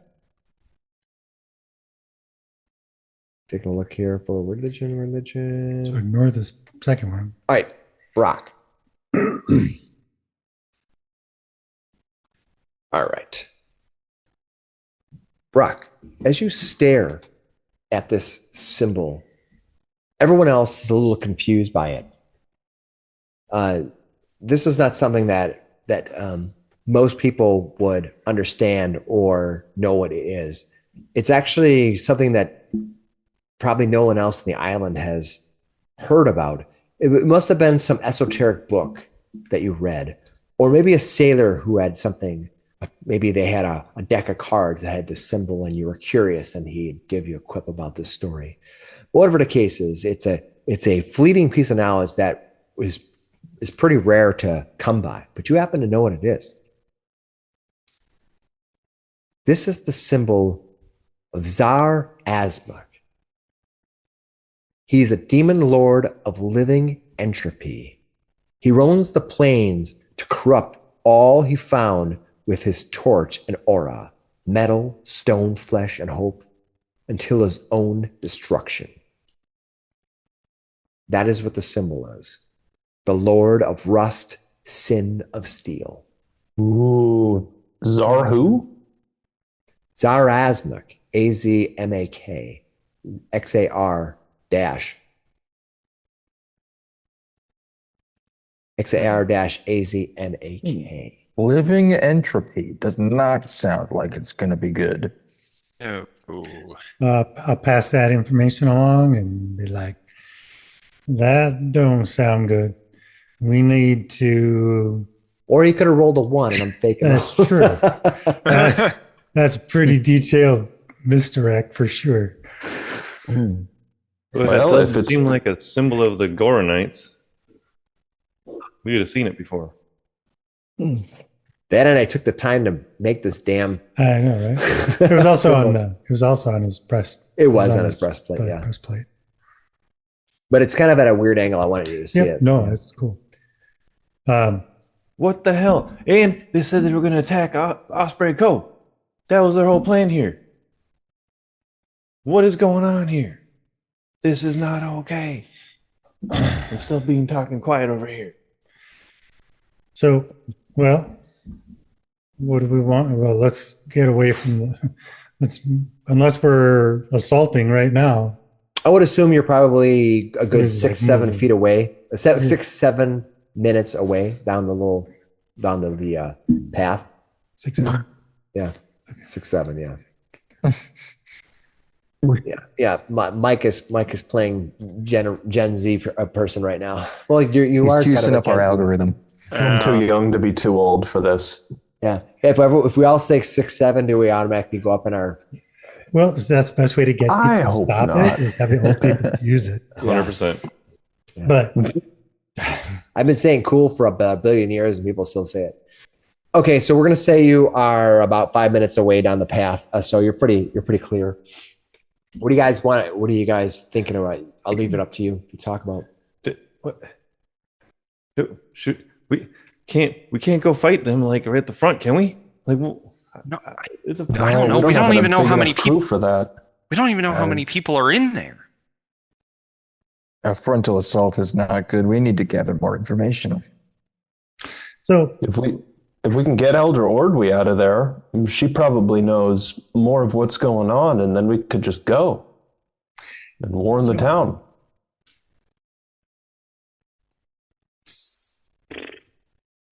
what did you exactly tell us? You told us Everything- about everything I the heard. symbol. Yep. Also, that they're planning to attack our town. That there's this Matramar guy, and he's got rusty armor with his 3 buddies, and then Sister Vonda's the purist, and that something about the first chain will be broken soon, and he had this stupid black horn on his hip and a pick, and basically everything that we saw. Let's recap it back to He had 3 guys with him. I can't imagine he doesn't have more in there. You said it looked like she was praying. Yeah, and she hid the thing in her. She's like, what? She hid it. She was praying by herself, and then when they came out, she hid whatever it was in her top. So maybe if this is this Tsar Azmak Lord guy, maybe she's still praying to Gorm instead of to. That's what I was thinking. So Yeah. they're about to head out now. What was exactly the feeling there? I don't know. They didn't say when they were going to attack. Instead of planning their attack, and they left. He said he's gonna. Well, he did say he was gonna leave, and he was leaving Azomi in charge. Sister Vonda's supposed to go speak with him at once. Do we know who that is? I have no idea. Yeah. Well, I wonder if this Rusty guy is the passenger. Could be. Or what did they call her? My purist. No. What did she call him? Master Matramar. Not what was the high priest's name? That was Matramar, wasn't it? No, the high priest Nuff Ragnuff. Ragnarok. He's, Okay. he's the Ragnarok. dwarf. He's the dwarven priest. Matramar was the one who Captain Perios brought. Yeah, so I think they've been infiltrated by these here visitors from that ship. Now we can go take a visit to that ship again and try and find out a little more about this matrimony guy. You think he's trying to get married? Well, I mean, purist, I don't know, maybe. But Demon, If that we sounds can like get- unholy matrimony. if we can talk to Vonda again, No, and haven't met Vonda, I don't think she's the husband type. well, I think we could turn her into an ally, perhaps, if she's not exactly going along for the ride. You might be onto something Well, there. if she knew this place was in trouble and she turned us away, it almost sounded like she was covering for us. Maybe Well, if she's they more have on her our high side priest, than. I guess, yeah, her hands are tied. if they're threatening her whatever, her master, I don't know. I don't know. Do we have an idea of how long it would take to sail around the island to get to Osprey Cove from here? Because if we go through the straits, it's real dangerous. But if you go out and around, I imagine it would be a lot longer route, but you could do it a lot safer. It would probably 3 or 4 days. Oh man. I'll say it out loud. I'm like, I think it might be a little bit longer to go by ship. So You probably know this. You've been in town for a long time. so worst case, if we see them leave with like all ward up or whatever, we could hustle back to Osprey Cove at least to warn them. You saw no signs in the town that anybody's mounting for any war. Right. Yet, that's what I'm saying. If we see that happen, like we could probably still hustle back and beat them there. True. Man, Yeah, I like your 4 idea. days sailing and we haven't seen each other in 20 years. That's some legendary beef. Mm-hmm. It's dangerous, sailing. You could if you want to clear the straits completely, you're going to need a little bit more time, but you could do it in 4 days. But yeah, they don't. Okay. Although if he's crazy enough, he might just be trying to take these troops through the strait too. Who knows, man? Who knows? It's funny when you think about it, honestly, because it doesn't seem like a lot when you say it, but when you really think about it, being on a boat for 4 days to go somewhere, it actually is quite a bit of time. Mhm. Yeah. Oh, yeah. Like you're packing, you're getting Working. food. It's a day. It's not worth it to just go buzz by chicken coop, right. Mhm. talk smack at everybody there, apparently. Yeah, they've had no purpose behind it. So Do you know anything about that first chain will be broken, you guys? He's looking at Well, you said Lord of Rust, so I'm thinking that their little thing out there is probably some kind of altar or some kind of old temple to this demon guy. Rusthenge itself. Yep, You think Rusthenge is? They've always they're been probably doing rusty. some. They're right? probably doing some kind of ritual since they've been doing it for several days now, and could be that the first chain is something up there, and they're trying to set something free.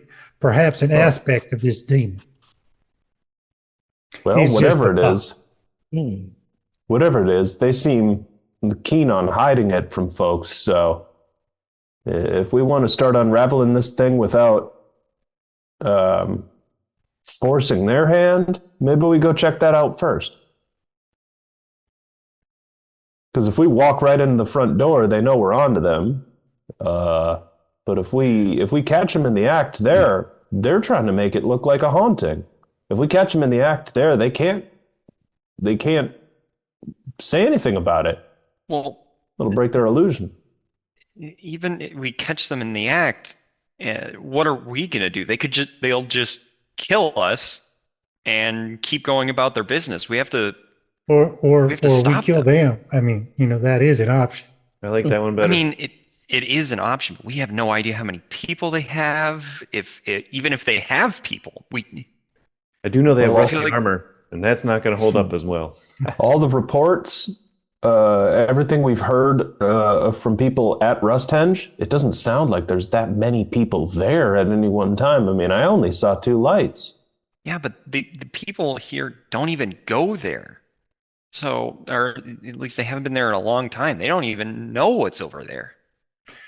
So that's Well, why I there's- kind of want to go back and talk to the people from the ship that brought them there. It didn't seem like they were in cahoots with them. So if we get a little more information on who exactly and how many there were that went up there.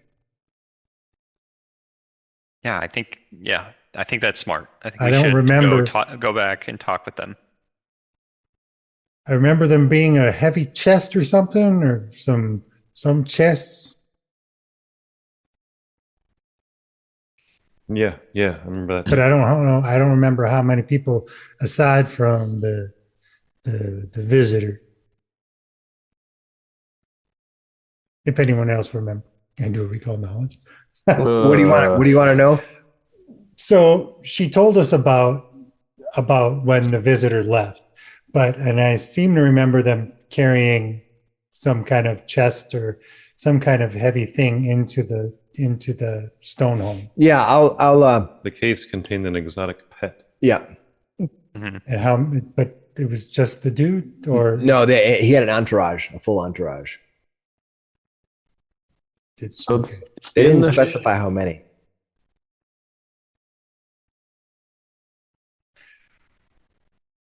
I would like to find how many. I would like to have more information. Yeah, yeah, you're probably right. We don't want to get into a fight with 30 guys all of a sudden. Or at least not unexpectedly. No. Well, no, 30 we're not doing. not at level one. Not at first level. Well, it's up to you guys what you want to do. So at low tide, we can walk to the henge thing. Yep. But yeah, and on the one side where it's kind of a slope on the east side, it slopes down, and you can actually walk across to Is get it that area that kind of that low tide? Yep. And the other sides are all surrounded are cliffs up to 50 feet around all the other sides. You're kind of walking up into the area. So so the Rusthenge is on top of like a 50-foot cliff around a U-shaped part, and you're kind of walking up from the lowlands up. Mm-hmm. Do we know about how much time we would have if we went there and tried to come back the same day? Well, How much yeah. time we Well, would have to do the that? low tide for traveling, you're going to get maybe 2 hours at the most. If Yeah. you go hit it at the lowest part where you can make it across, and then before it gets too deep, where you're going to have to swim a little bit. That's a 4 a.m. thing, you said, roughly. Roughly, or 4 in the afternoon. It's about a 12-hour. Either side happens twice a day. Should we go during the day? It's getting. We can go soon then.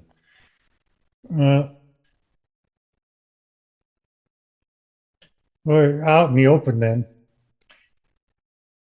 Yeah, Gonna stand out if you like walk in the middle of the water out there.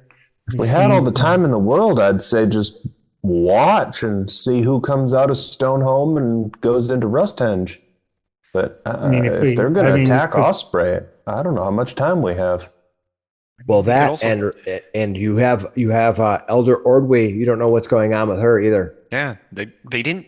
Did they say And the if ram. they hurt her at all, or if they just had her? They didn't mention her at all on the balcony. They did not. Well, we have to at least assume she's alive and needs our help, and we need to go get her. And the captain as well. And the captain. Well, And I will say this just because nobody said it, that the captain and possibly Elder or we might have more information about what's in Rusthenge, but so that's also something to consider. There's a lot of options here, so I'm gonna let you guys decide what we're doing. Janice from the Swordfish also said that the guards change. She's observed them. They change at sunrise and sunset.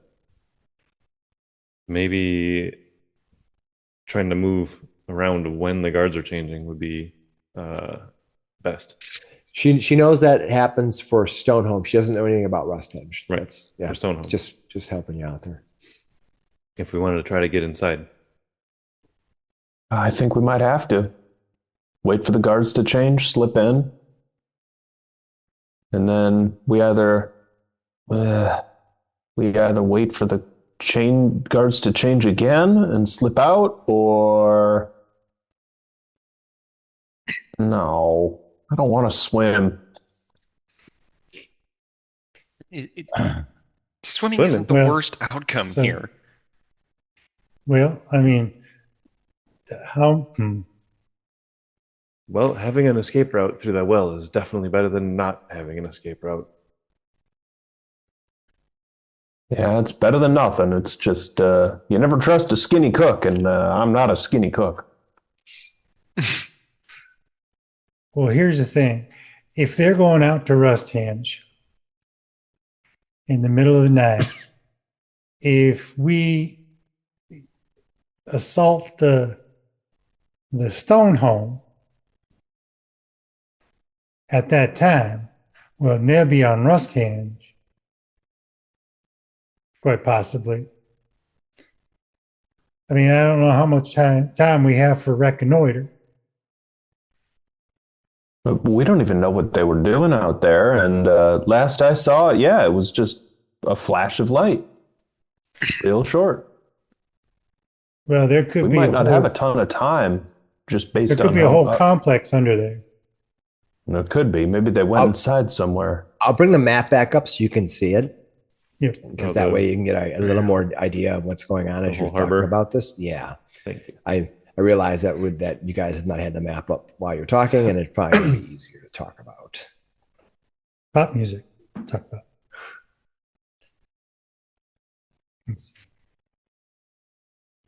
Back up a little bit so people at home can get a full view of the map, kind of the area you're looking at.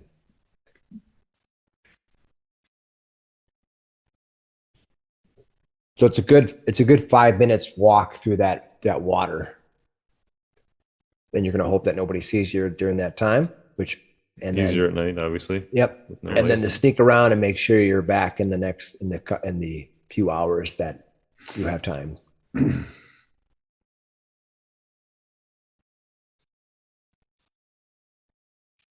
Or we get a boat. There is one. I mean, yeah, that is an option.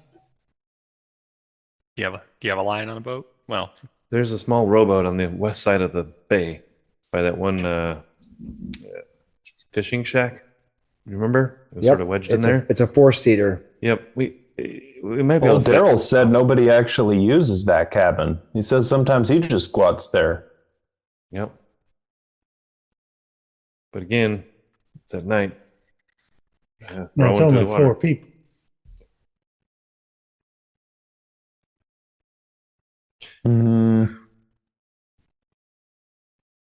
I'm saying, I think we should go in. I think we should go in, try to find. Sometimes the simplest route's the best. Go in, try to find Elder Orway, and try to find this captain. And just be You mean sneaky. right now? No, at sunset. Do you want to try and time it for low tide, where they might be out there? Low tide will be about 4 p.m. or 4 a.m. 4 p.m. would be still pretty bright. You're looking at it. You're going to have a couple hours of light left. It's going to be the sun's going to kind of fading down a little bit, but you're going to have a couple hours of light. 4 a.m. is going to be a few hours before sunup. yeah, I'm with Kaylin. I think we gotta find her as fast as we can. And yeah, maybe we should wait until the tide is up, so they might be gone. All right. I guess we can see if we can find a place to sit tight and wait till the afternoon. See if they send anybody out from Stoneholm So you're to saying go maybe down there. go watch go here on the foothills on the east side over there and watch for traffic going between Stonehome and Rusthenge for the next few hours, and then Sure. I mean, some of that looks like a pretty good fishing spot. head over at sunset You know, there's fishing equipment at the other at the other end. at the other end. You could run. It's only a 20-minute walk. You can run over there and get some fishing equipment. No, That's Daryl nothing. said nobody using it. Daryl uses the fishing equipment there to fish, so he has food. Well, do we know if Vonda is like put out there all the time? You hadn't seen her today. You've only been in town 2 days, and Well, yeah, this is the second day. yeah, We just got enrolled yesterday. Well, did she look like she was on guard duty when we came up? No, she No, looked like she was praying. She had her No, no. sword and her armor and everything. Oh, the first time though. When The we first first met. time when we met her on the road. Oh, Yes. Looked like Oh. she was what you saw was she was leaning against a covered wagon reading. Mhm. she looked you like walked she was up. waiting Blocked for the us road, to though. show up. Definitely blocked the road though from us. Yeah, I mean, her first So, very much like a guard. thing she did was the first thing she did was try to make us leave. So she might not be all in on whatever they're doing, but we Well- can't bet on that. Mm, If we see her come out, we can go try to connect with her though. Seems like a good idea, right? I think so. Only if it's not within sight of those Rusty guys, because they seem to have her number. Accurate. Well, if she is put on duty, on post guard duty or whatever, outside on the road, why else was she there? They I haven't heard from Tug or from Leo for a while. What do you guys have any opinions? Tug is on mute. Sorry, my lady came back in the room. That's okay. started just checking the old notes. Nothing important for me. Never mind. Sure. Graham, how about you? Does Leo have any thoughts on which on if we should watch? On what we should do. I think I like the idea of going back to the other boat and talking to those other people because we need info. I mean, we do have a lot of time to kill. Mm-hmm.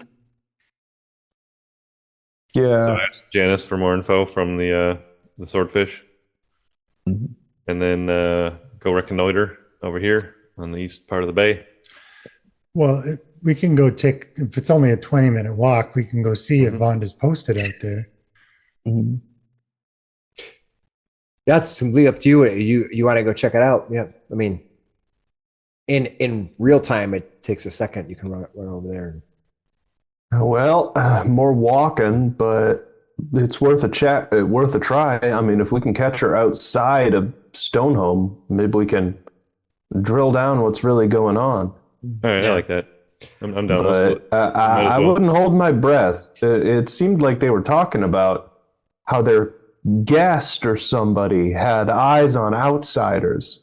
I wonder if they saw us coming or knew we were headed to Iron Harbor, and that's why they put her out on the road to wait for us.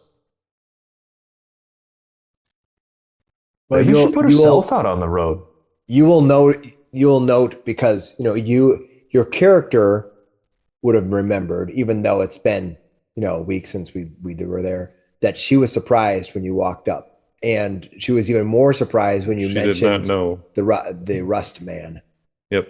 And she Oh, had a theory yeah. for who it was, and she did not realize that we were from Osprey Cove at first until we sort of told her that. Yeah, Yeah. that'd be something your character would remember. Okay, so it's likely that is just her post. So real Um, quick though, we didn't spend a ton of time up on the hill. Like we're just chatting for a few minutes up Mhm. there. If we start walking back down the hill, we would be able to see, I think, from the hillside back into the town area to see if her and her wagon were actually leaving the front of Stoneholm. Yeah, you Right. would be able to see that. So we definitely saw her on the balcony. And if we don't see her going out, like as we're like standing up there and looking down at the city, if we don't see her actually moving out with her Wagon. wagon, she's not out Yeah. there. She's still inside. True. Yeah. So we'll know that answer just by nature of like we're up here and have good visibility right now. There's just not a way to look down into the only place you can look into the actual stone home is that one little narrow entry point where you were led to, but you could look to the front or look around.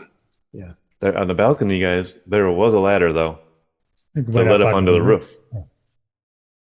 And the roof might be able to get us over to look at the courtyard. Or in a different window, or in a different balcony, Or, I mean, and sneak in and maybe we could find him that way. can we crawl along to here?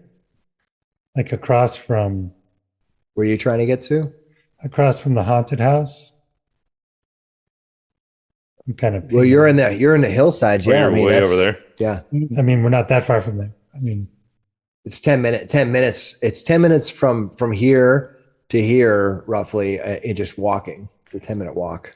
so, I mean, just so we could see the road to see if we have height, we should be able to see her. Yeah, but that would be up to you. Yeah. Well, what I'm saying is where we are right now. You saw the view was back down to the town earlier, like the view that Yep. that Alan put up. Yeah, you're Like, we basically can see the town. You're basically the view that I had up in the picture, although it's a picture, not really what it is. But you're starting up about here and you're looking down into the view here. So this is like a valley coming through here. Yeah. Mhm. So you really can't see from here. You cannot see to here.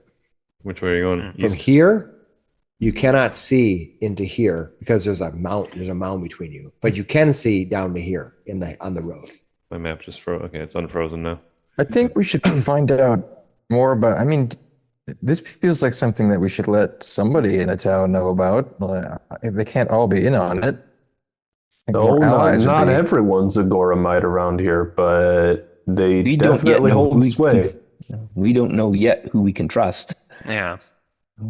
Well, let's go find out because I don't think that we just want to do this by ourselves. We're outsiders. We're like it could go south in so many ways. Yeah. Well, we do. You said that she told him that we were gone, and we've been walking around town all day. So we have all day yesterday. So we have to assume at least nobody in town mentioned us, Well, nobody's or was nobody's even going asked. in or out of Stonehome. Nobody's told them. Well, I'm just saying nobody. Yeah, nobody from town that we've talked to, or from town that saw us, mentioned to anybody that some new people were in town. Unless somebody did in secret. Unless somebody's spying on us. I seek around.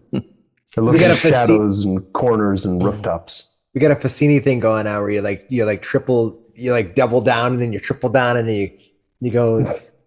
Yeah, unless we do this. Yeah. So Because my point Doris is is, starting to get paranoid. Oh, Maybe maybe you they're got some with them. iocane powder. Yeah. Yeah.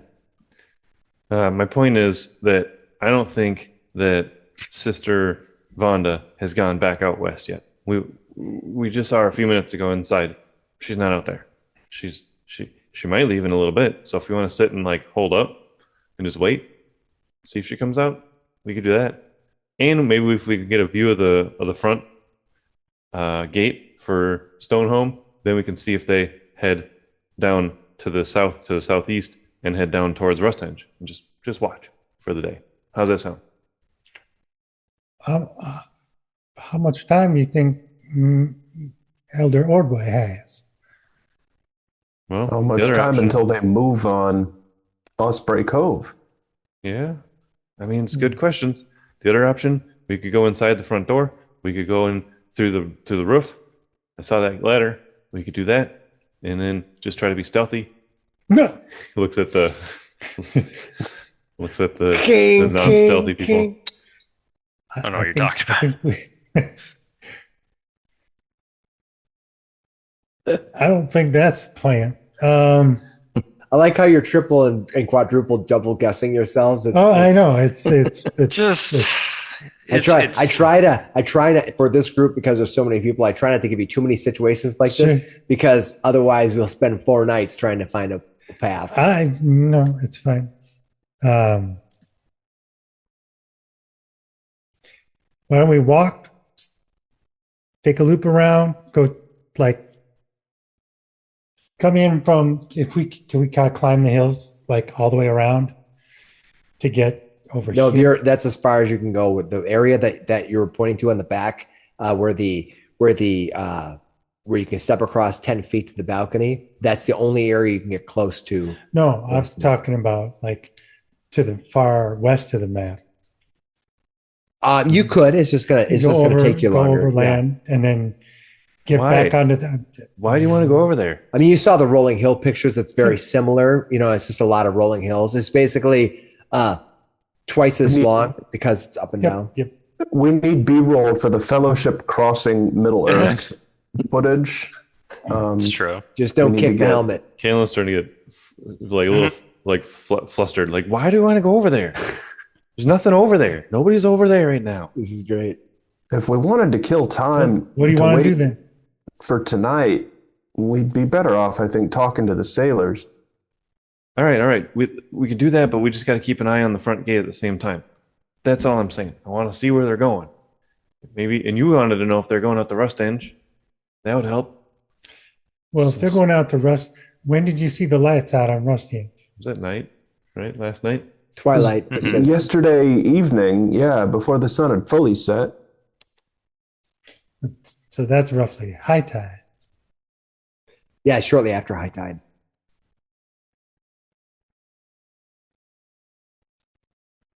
It's a few. Do we want High to tide, leverage yeah. the fact that they think we left town back home, or are we gonna just stroll back in right down Main Street and go talk to the people we want to talk to?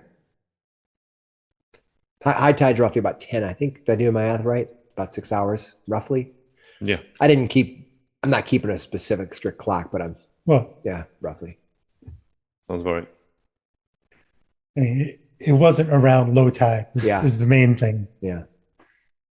All right, you Do go we- back and talk to the ship. I'll stay out in the town. Maybe just set up and have a lunch on this hill right here. And he's just pointing it down at that hill. It's like right across from the orange roof building. That way I can see the front entrance to the stone home. And if the sister drives by with her cart, we'll go talk to her around the corner so nobody sees us. So there's 3 ships in the harbor, right? We've got the swordfish. We've already spoke to them. They gave us the mold for the key. Yeah. And some info So and they're intel already on their helping guard us. Yep. swapping. Yep. There's another ship. Is that the Sand Shark? Salt shark. Salt shark. Salt shark. Yeah. You don't know where they're at. They may know people in town, or their captain Yeah. may somebody in town. Yeah, and we met a guy from that crew, Said it. washed up. So they might help us. And then there's that. Is the third ship the one that belongs to the Thessalonians? No, they No. were the guests on the first ship. No, the Okay. third ship is just a ship. You haven't really talked to them, and you didn't see anybody last night on board. Okay, so the Thessalonians came along with the swordfish. Yeah, the swordfish is out of New Thassalon. Okay. Do we want to talk to them again? Try and get a little more information? I mean, we could at least I'd like let to them get know some at that least solid numbers if possible. we could, at the very least, we could let them know that we're On the case. doing the darn thing tonight and that we might need their help in a hurry. Maybe we or they just might leave. Yeah, it seemed like they wanted their captain, And but wanted they to were pay. willing to leave if they couldn't. Accurate. Yeah. Well, if we're busting in there to get our folks, well, then the best time for them to leave would be right after we get them out, right? What? Probably based on what we've learned now, which might be useful to share with them. So, Well, either way, my vote would be to go talk to the people at the swordfish. Swordfish? I think that's right. Yeah. yeah. Let's go talk to them one last time. Maybe we can have them get the ship ready, and if we got to get out of here, maybe the ship can be ready to sail in the middle of the night. Maybe. Not a bad Just- plan. Just hope they're not in on any of this. They gave us the key to get in. Pretty safe. Yep. Agreed. They asked us to go in and get the captain. So I don't know that they're in on the invasion part of it. Or if they would have just killed us on board their ship. Yeah. Then I guess the better question is, Do they even know what the Thessalonians are up to in there? That's why I'm saying we go talk to them. All right.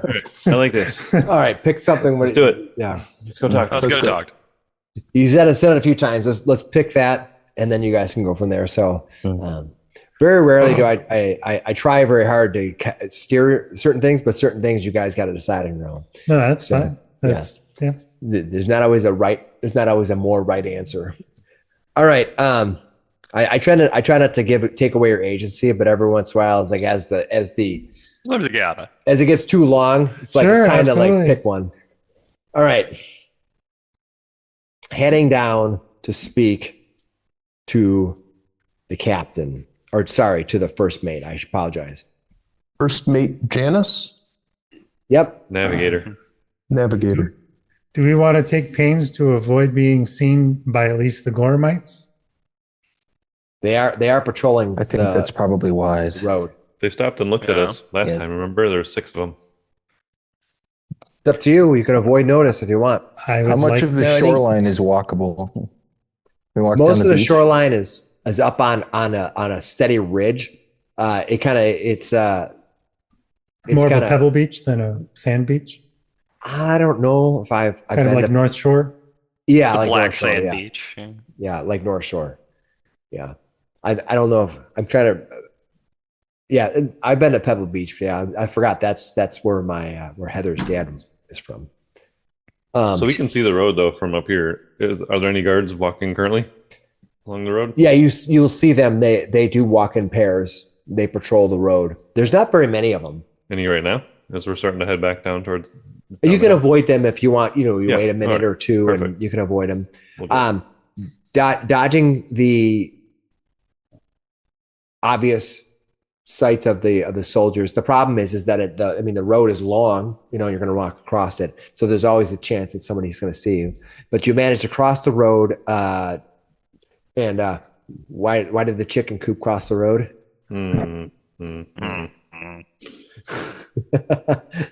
To get some information. To get some information on the other side. All right. So I did not plan that. All right. Yes.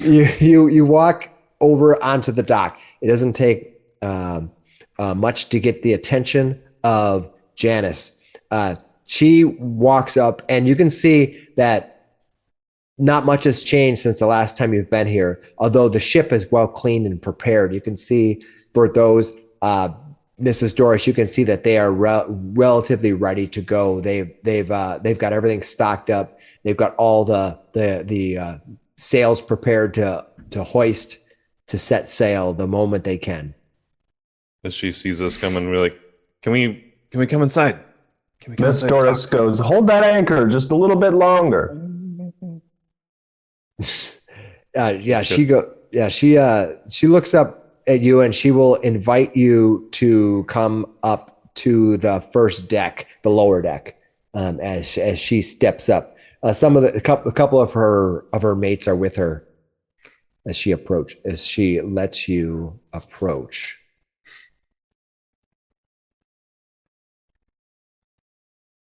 I'll let everybody else filter in first.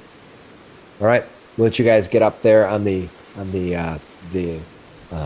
deck there, and she looks at you, and she says, "I was expecting to see you with my captain. What is going on?" Well, we took a little hike to go take a look at Stonehome, and well, we heard some things that you all should hear too. What sort of things?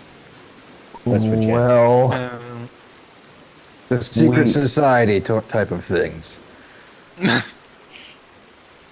what do you know of the Lord of Entropy?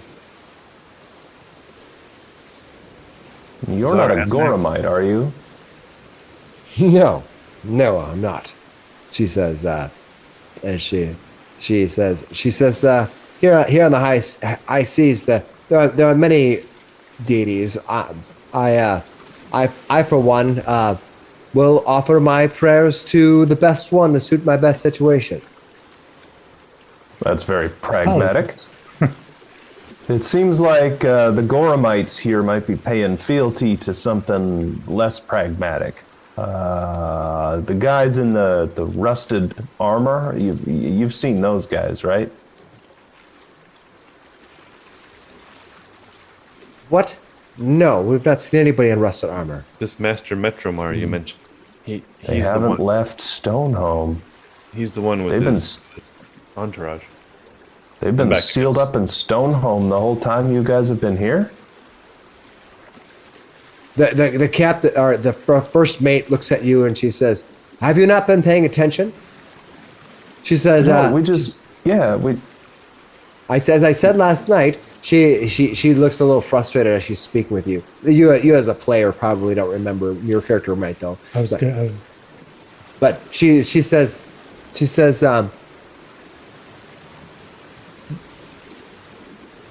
my captain left 2 days after we set Master Metromar and his entourage up to Stoneholm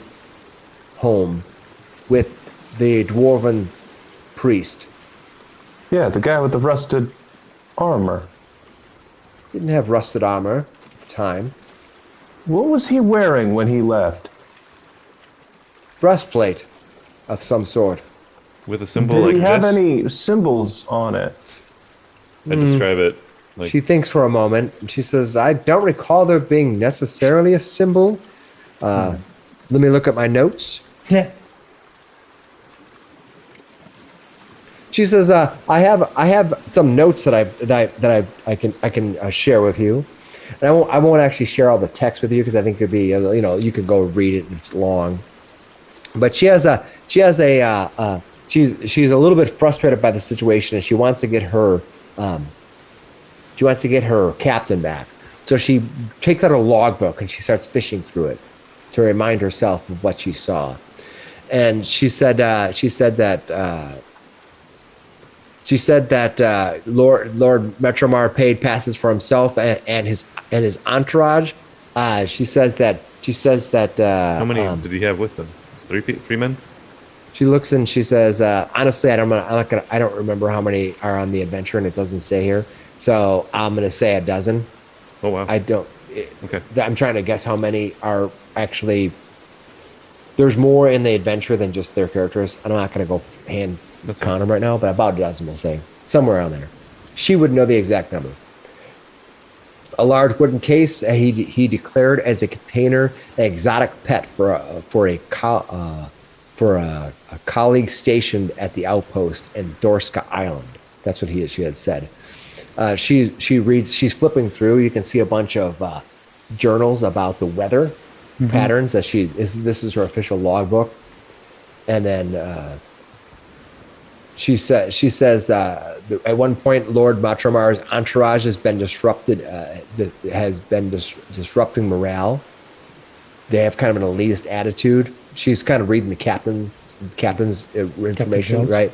Disrespecting the ship and crew, looking forward to being rid of him. That's according to the captain's log. So, describe. So the description, we know it's him, Metromar or whatever. Yeah, because he has the blue eyes, the beard. Yeah, And the name you matches. describe it to him, and she says, "Yeah, that's him." Seems Apparently, like he was never planning to leave in the first place. He seems like he's running the place up in there right now. He's Quite also odd. planning some kind of attack on the other town. Our town. Well, I have nothing to do with that. We have no plans to do such a thing. We were here to drop him off. I just need to get my captain back so I can leave. Whatever happens to this place, I could care little. So, how about we strike you a deal that if we get your captain, bring him back, you get us out of this city. He might be held captive. If they're starting an invasion and you ain't part of it, then your captain ain't part of it and he's probably in danger. She says, well, when I leave here, we're going to Zinadacero. That's north, by like a week's travel. And that's Maybe kind of the more. wrong direction for us, right? Well, I mean, if we save your captain, you might be a little bit beholden to us. It's We wouldn't faster mind to- swinging around. It's faster on foot though. She says If we have to leave in a hurry, She says you bring the captain back, and the captain will make that decision. He might find it worth your while. Perhaps another reason why you'll want to get on that right away. Just she kind of looks at you sternly. She figures she's a very much a no nonsense person.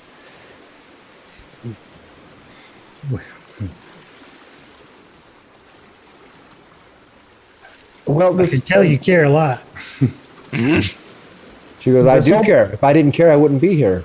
Well, I'd already be traveling across the ocean. true.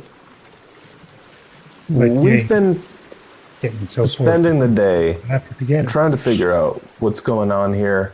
Have you seen anybody get on the salt shark? The Salt Shark? You mean the other ship over there? Yeah, those guys. They Oh, disembarked. I saw one or two sailors walking in and out of there from earlier today. They must be somewhere in town. Okay. You didn't see any of the Goramites with them, did you? Not that I can recall. She asked All around. right. She even asked her associate from who speaks Mwangi, and none of them have seen soldiers necessarily on board the ship. I think we're going Okay. to get better information from the actual locals, but it's going to be a little bit more risky. I really just wanted numbers and to see if she was going to maybe offer a little more help, considering her captain might be in danger now. But that's fine. We got numbers. Why don't you? Like Why don't? dozen. Why don't you give me a diplomacy roll? Great. That's awesome.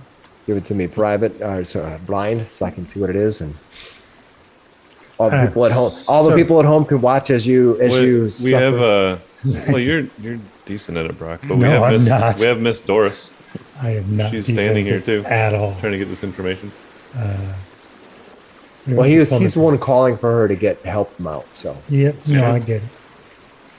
Just straight up diplomacy. Private, blind GM, boom. see what we get here.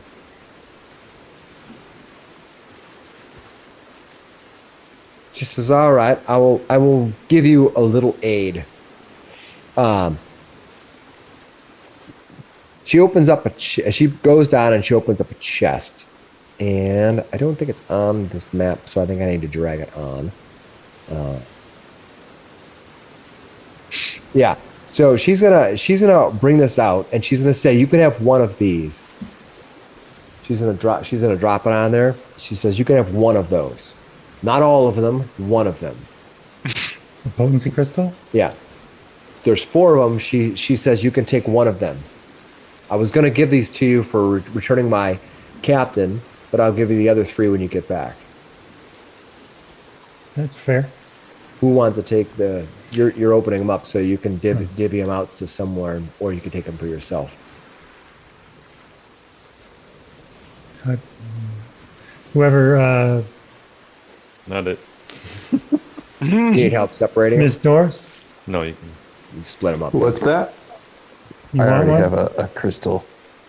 I don't have anything, but What kind of crystal? It's a Potency potency. Potency. crystal. Like a one-time +1. +1 and a extra damage dice. Yeah, it's a +1 striking for like a minute, or is it one attack? One attack. Yeah. It's just One round. round. That sounds You're round. super helpful. All right, take it. So someone can take that. Just drag it over, and then it should ask you how many you want, and then just take one. Yeah. So Oh yeah. I typically cast Runic weapon or something. runic weapon on Theo's bow. But if someone else wants to take one, maybe our fighter or fighter type, Looking at you, Mrs. Doris.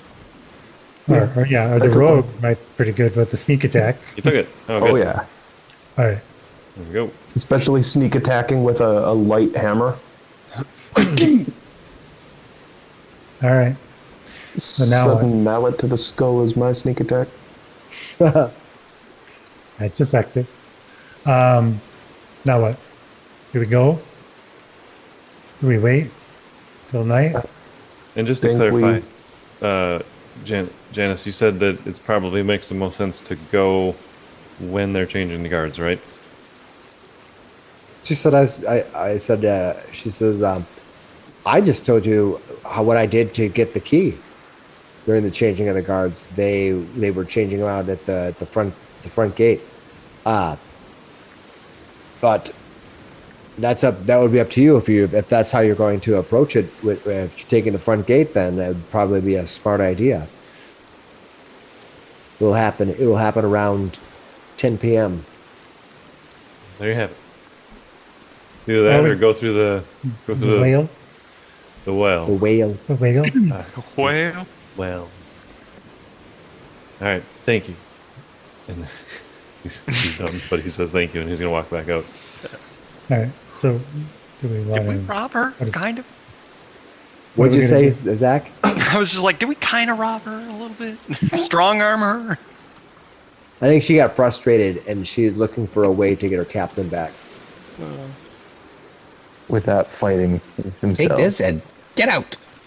Just kind of feels dirty. I don't know. Mercenary. Hey, I work. just asked for a little more help. Well, He's gonna give it to us anyways. we're gonna see what we can do at Stoneholm, but you all stay ready to drop sail. These Czar Azmak guys, they've got pretty bad intentions. Just be ready.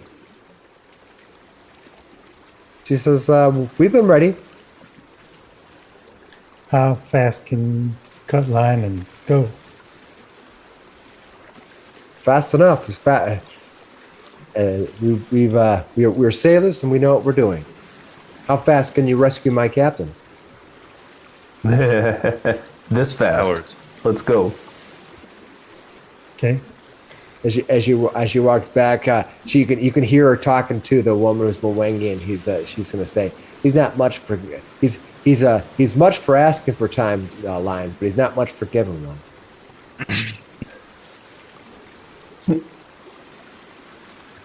All right. I don't relay that to them. I don't tell the party the mean things that she said about us. I'm sure. I bet she Oh, said she wrong one. loves us. This is Asprey Cove. Wrong one. Okay. All right. What are you guys gonna do? Let's take a vote. Middle You of the guys, day. are we going through the well, through the water? Are we going through the front door? Or are we going back through that balcony on the roof?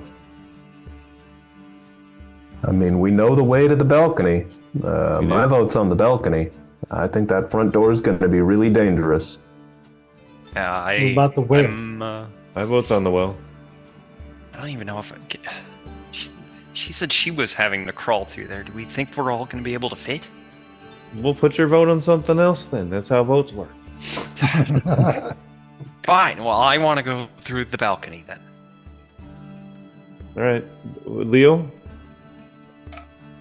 I'm thinking balcony. Through the hills we go. See, nobody wants to do a heist with their boots all full of muck. All right. Let's go then. We're going through the balcony. Do we want to go through the day or do we want to wait for dusk when the guards are changing anyways? Guards changing. That sounds smart. No? Yeah, Look at your that face, sounds I like a good idea. Sprinkle up your face right there. I see that. Well, if the guards change, that means they're all there. All of them. Alternatively, Front, not by we go the now. balcony.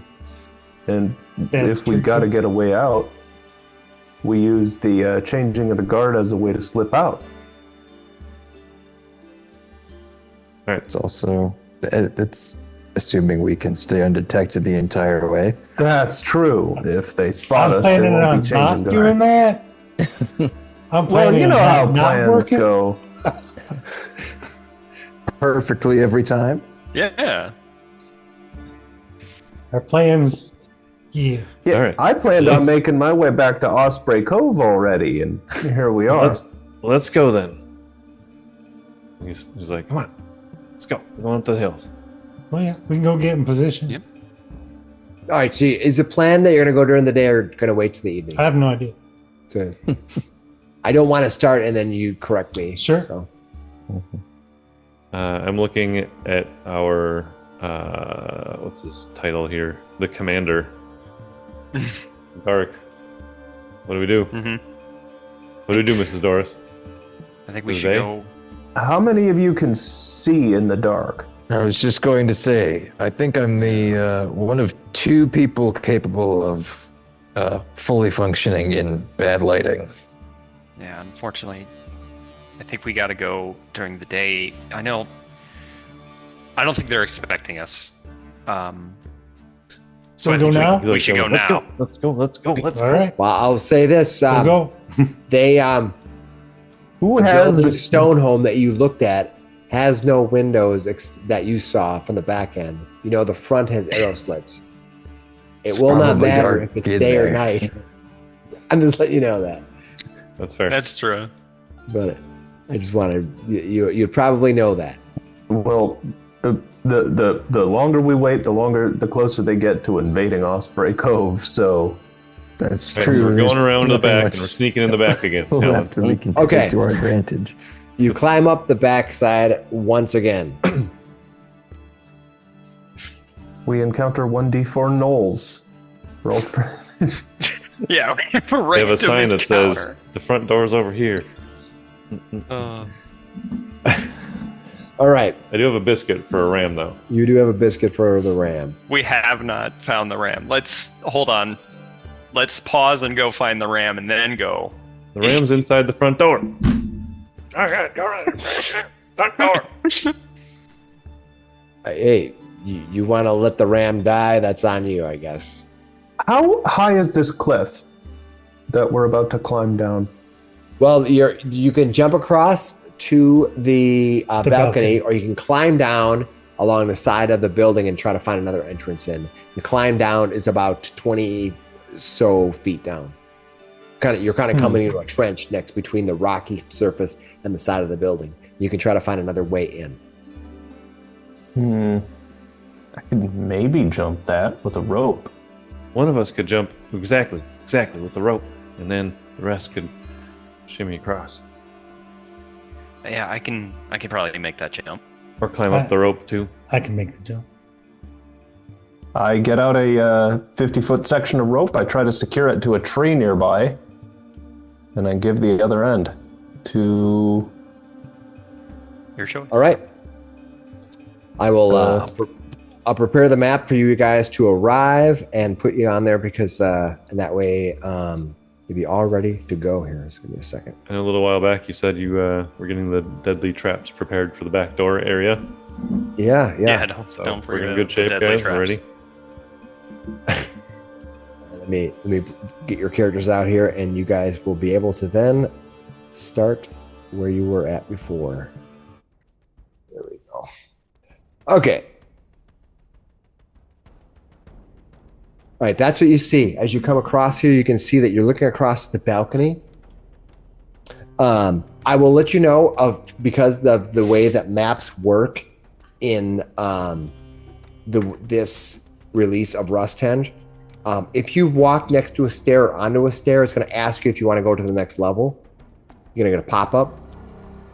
It doesn't by default give you a pop-up, but I turned them all on. If you walk over a stair and it takes you to another level, let me know, and you should be able to go back. But I try to make them all have a yes or no if you want to go up to the next level. If you go up to the That's next cool. level, let me know so I can move it. Otherwise, you'll be wandering up there and you won't All be on able to your go own. very far because all the doors are closed. Anyway. Cool. All right. That's neat. Well, let's. Which one of you is going to toss the dwarf? I think I can do it. Excellent. All right, so that's what you can see. You can Roll either up go my down, sleeves. you can go down into the trench, which you are 20 feet up right now, or you can try to jump across to the balcony, which is equally at 20 feet high. So that's what It's the 20 long feet jump looks out. like. It's 20 feet down, or whatever the distance is from where you are to the balcony. You can. Okay. Well, So you said you're tying a rope to the tree earlier, which would be off Yeah. screen. I assume there's a tree there. It was pretty woodsy. Yep, that's fine. Okay. And who's doing the leap? I can try. Hang on, is that even leapable?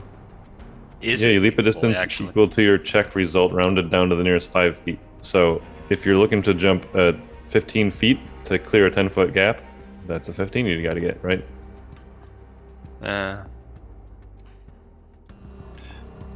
all right.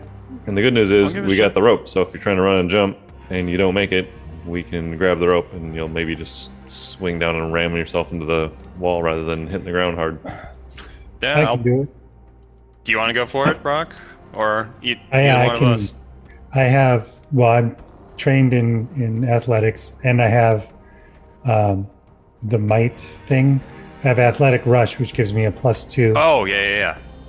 to the roll on top of it, and a +10-foot movement speed. So I should Do be it. able. I'll get out of your way then, because you're gonna need your Right. 10-foot running Yeah.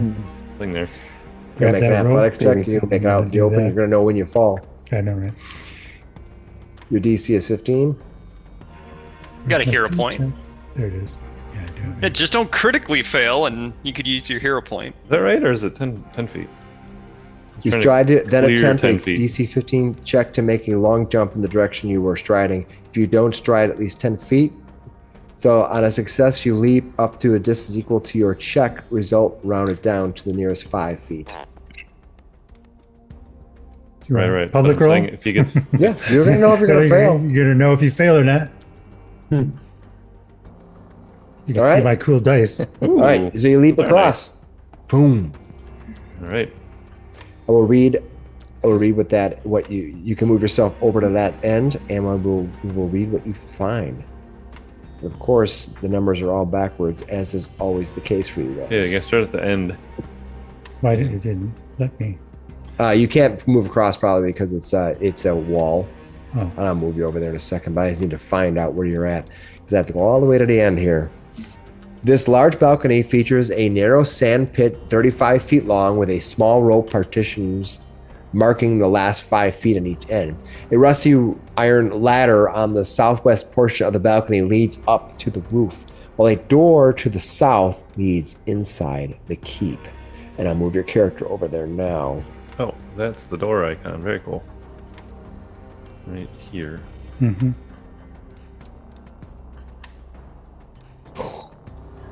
Right.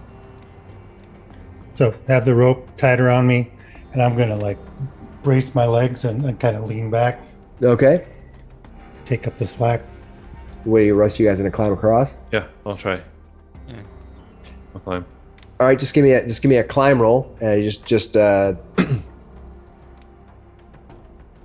Regular old climb roll. Yeah, we'll Here call we it go. 15 to climb across the rope. It's the same as jumping. Dang it.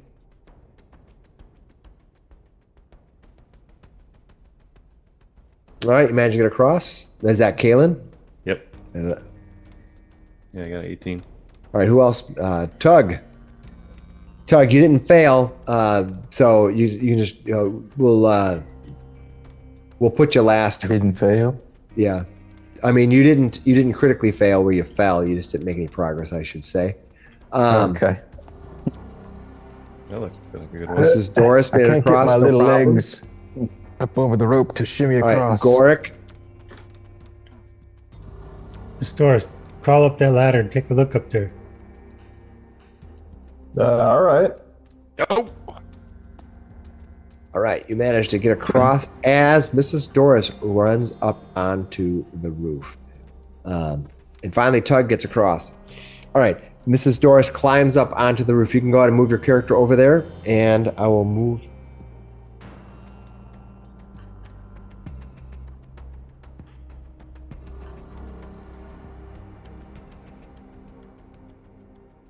You want to go first, Mrs. Doris? Here's to you, Mrs. Doris. I was just supposed to go Oh, up the roof that real red quick. spot.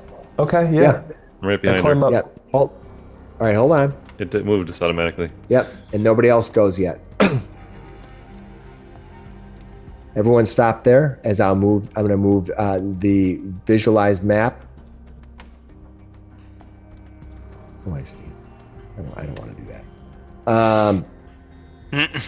And I'm going to read it. I got a bad feeling about the shape of this floor.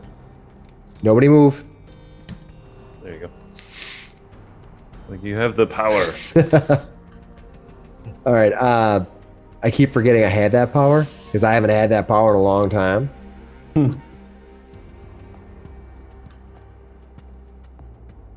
Whatever spinning PNG that is didn't load on my client. It didn't? Oh, that's too bad. I'm sorry. Is it just It looks spinning funny. missing image icon? Mhm. That's awesome. All right. Make sure I get the right number for you on this. There you go. Going backwards is always a pain. The right number. 12 drakes. All right. The stone roof.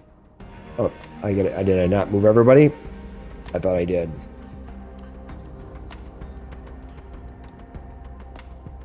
Only Mrs. Doris and me are on the ladder at this point. All right. Mrs. Doris is over there. Mrs. Doris, you can see the stone roof of this building is constructed from masonry with a layer of dried clay for weatherproofing. Grooves run along the nearly flat roof to channel water off the sides. A 60-foot-long archery range runs west to east with 2 targets comfortably spread on the 30-foot-wide range. You kind of clear the top of the iron ladder that is there. What is the first thing you're going to do at this point, Mrs. Doris? This is just for you. I guess I'm just looking for people right now. I'm just trying to make sure that there's nobody keeping a lookout up here before we find another way in. All right, and- as you look up, you can see those targets are there, and And the old seek. yep. Give me a perception roll. Let's see what you see from your angle. Okay. If I don't see any people, the Private next to me. thing I'm looking for is ways down. Yeah, Like- blind to me. Okay. You do see kind of like a chimney next to you, but it might be very difficult to climb it. You might be. All right, Mrs. Doris, you look around. You see on top of the roof over here. You see what looks to be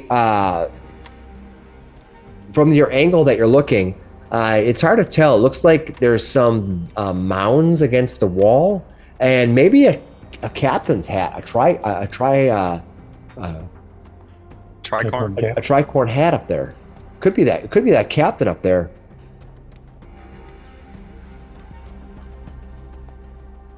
Well, then I'll have to climb up to take a better look, I guess, if I can't tell exactly. Go over there and poke whatever pile of stuff that is, see if it's All a right. body. All right. As you near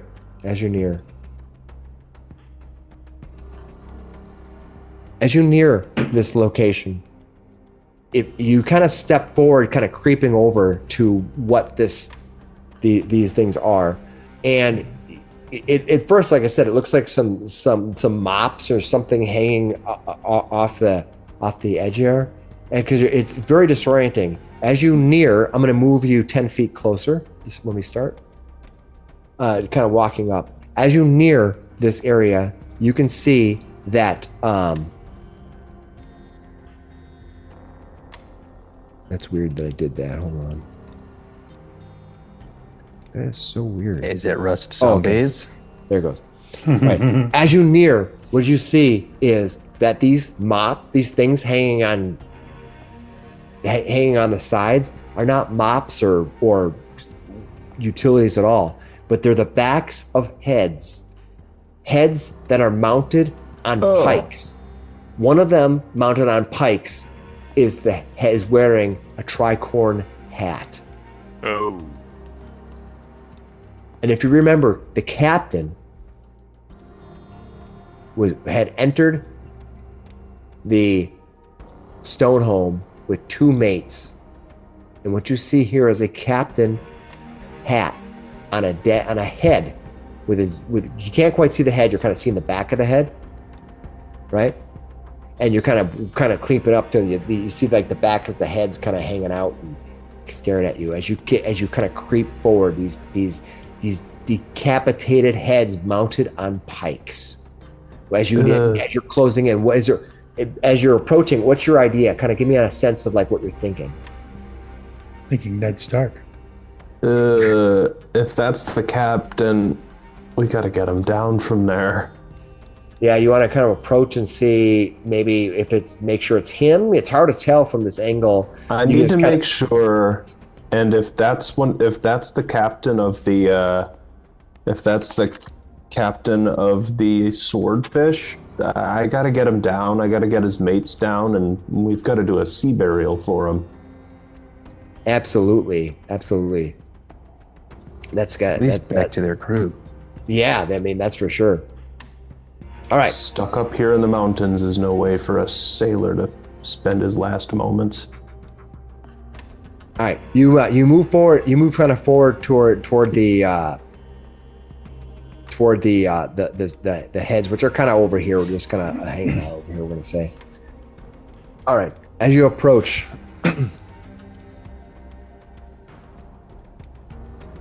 these heads are on the pikes, and as you reach forward, one of the heads spins around, and the others spin around and look at you. Their eyes pop open, and the captain looks up and it goes, "Permission to come aboard?" That's where we'll end. Oh boy! Yikes! Oh no! We've gone 0 to Evil Dead really fast. What did you do, Mrs. Doris? I was having an issue because respect the dead. I was having an issue because it didn't want me to let me. I was having an issue because it didn't want me to get the right layer because I had unconstrained movement on to move you across, and so it wouldn't let me go back and click the hidden people. It was frustrating. Yeah, That's not what I was expecting up here. No, you weren't. I was expecting guards or maybe like a drake. Oh, when the captain turned his head around, did he have a scar on his face? Because she described a scar. We're gonna find out next week. It's definitely him. Yeah. All right. So he's toast. And we may or may not be on next week because I might have a work thing I'm doing, but I'm not sure yet. So I'll let you know as we get closer to the end of as we get closer to next week. So interesting day today. Lots of role playing, lots of interaction. You finally got inside of here, and I'm glad you made it across the threshold. And I'm glad that Miss Doris found herself all alone on the roof. Yeah, that's gonna go poorly. I didn't say I was following her. You're down below. Yeah. That's not following. It's fine though. Yeah. She ran off. All right. Well, we'll see. We'll see next week when we get inside of this encounter. So yeah, just wait till we find something I'm capable of scaring. Yeah. All right. Thanks a lot. See everybody. Bye. Excellent.